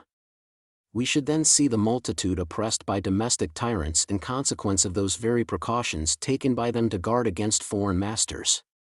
We should see oppression increase continually without its being ever possible for the oppressed to know where it would stop, nor what lawful means they had left to check its progress. We should see the rights of citizens, and the liberties of nations extinguished by slow degrees, and the groans, and protestations and appeals of the weak treated as seditious murmurings. We should see policy confined to a mercenary portion of the people the honor of defending the common cause. We should see imposts made necessary by such measures, the disheartened husbandman desert his field even in time of peace, and quit the plough to take up the sword. We should see fatal and whimsical rules laid down concerning the point of honor. We should see the champions of their country sooner or later become her enemies, and perpetually holding their poniards to the breasts of their fellow citizens. Nay, the time would come when they might be heard to say to the oppressor of their country, Pector si fratris gladium juguloque parentis. Conderami jubias, gravido ec in viscera partu. Conjugis, in vita perigam temen omnia dextra. From the vast inequality of conditions and fortunes, from the great variety of passions and of talents, of useless arts, of pernicious arts, of frivolous sciences, would issue clouds of prejudices equally contrary to reason, to happiness, to virtue.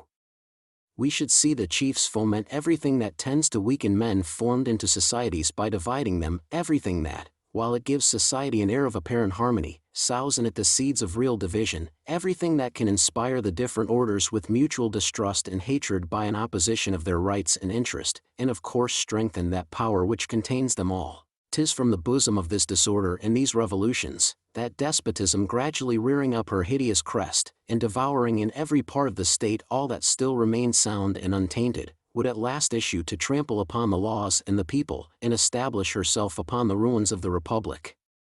The times immediately preceding this last alteration would be times of calamity and trouble, but at last everything would be swallowed up by the monster, and the people would no longer have chiefs or laws, but only tyrants.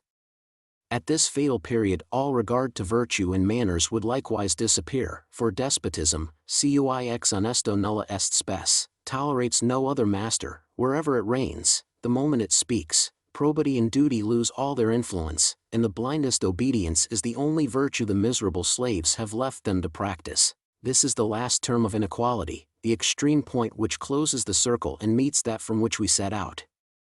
'Tis here that all private men return to their primitive equality, because they are no longer of any account, and that, the subjects having no longer any law but that of their master, nor the master any other law but his passions, all notions of good and principles of justice again disappear.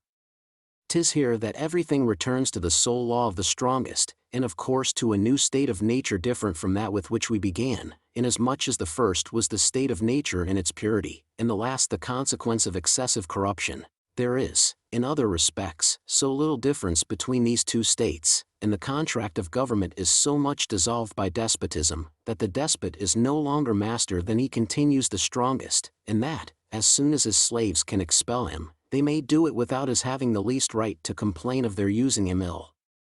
The insurrection, which ends in the death or despotism of a sultan, is as juridical an act as any by which the day before he disposed of the lives and fortunes of his subjects. Force alone upheld him, force alone overturns him. Thus all things take place and succeed in their natural order, and whatever may be the upshot of these hasty and frequent revolutions, no one man has reason to complain of another's injustice, but only of his own indiscretion or bad fortune, by thus discovering and following the lost and forgotten tracks, by which man from the natural must have arrived at the civil state, by restoring, with the intermediate positions which I have been just indicating, those which want of leisure obliges me to suppress, or which my imagination has not suggested. Every attentive reader must unavoidably be struck at the immense space which separates these two states. 'Tis in this slow succession of things he may meet with the solution of an infinite number of problems in morality and politics, which philosophers are puzzled to solve. He will perceive that, the mankind of one age not being the mankind of another, the reason why Diogenes could not find a man was, that he sought among his contemporaries the man of an earlier period. Cato, he will then see, fell with Rome and with liberty, because he did not suit the age in which he lived, and the greatest of men served only to astonish that world, which would have cheerfully obeyed him, had he come into it 500 years earlier. In a word, he will find himself in a condition to understand how the soul and the passions of men by insensible alterations change as it were their nature, how it comes to pass, that at the long run our wants and our pleasures change objects, that, original man vanishing by degrees, society no longer offers to our inspection but an assemblage of artificial men and factitious passions, which are the work of all these new relations, and have no foundation in nature. Reflection teaches us nothing on that head, but what experience perfectly confirms. Savage man and civilized man differ so much at bottom in point of inclinations and passions, that what constitutes the supreme happiness of the one would reduce the other to despair. The first sighs for nothing but repose and liberty, he desires only to live, and to be exempt from labor. Nay, the ataraxy of the most confirmed Stoic falls short of his consummate indifference for every other object. On the contrary, the citizen always in motion, is perpetually sweating and toiling, and racking his brains to find out occupations still more laborious. He continues a drudge to his last minute, nay, he courts death to be able to live, or renounces life to acquire immortality. He cringes to men in power whom he hates, and to rich men whom he despises. He sticks at nothing to have the honor of serving them. He is not ashamed to value himself on his own weakness and the protection they afford him, and proud of his chains, he speaks with disdain of those who have not the honor of being the partner of his bondage. What a spectacle must the painful and envied labors of an European minister of state form in the eyes of a Caribbean! How many cruel deaths would not this indolent savage prefer to such a horrid life, which very often is not even sweetened by the pleasure of doing good? But to see the drift of so many cares, his mind should first have affixed some meaning to these words power and reputation. He should be apprised that there are men who consider as something the looks of the rest of mankind, who know how to be happy and satisfied with themselves on the testimony of others sooner than upon their own. In fact, the real source of all those differences is that the savage lives within himself, whereas the citizen, constantly beside himself, knows only how to live in the opinion of others, insomuch that it is, if I may say so, merely from their judgment that he derives the consciousness of his own existence. It is foreign to my subject to show how this disposition engenders so much indifference for good and evil, notwithstanding so many and such fine discourses of morality, how everything, being reduced to appearances, becomes mere art and mummery, honor, friendship, virtue, and often vice itself, which we at last learn the secret to boast of, how, in short, ever inquiring of others what we are, and never daring to question ourselves on so delicate a point, in the midst of so much philosophy, humanity, and politeness, and so many sublime maxims, we have nothing to show for ourselves but a deceitful and frivolous exterior, honor without virtue, reason without wisdom, and pleasure without happiness. It is sufficient that I have proved that this is not the original condition of man, and that it is merely the spirit of society, and the inequality which society engenders, that thus change and transform all our natural inclinations. I have endeavored to exhibit the origin and progress of inequality, the institution and abuse of political societies, as far as these things are capable of being deduced from the nature of man by the mere light of reason, and independently of those sacred maxims which give to the sovereign authority the sanction of divine right.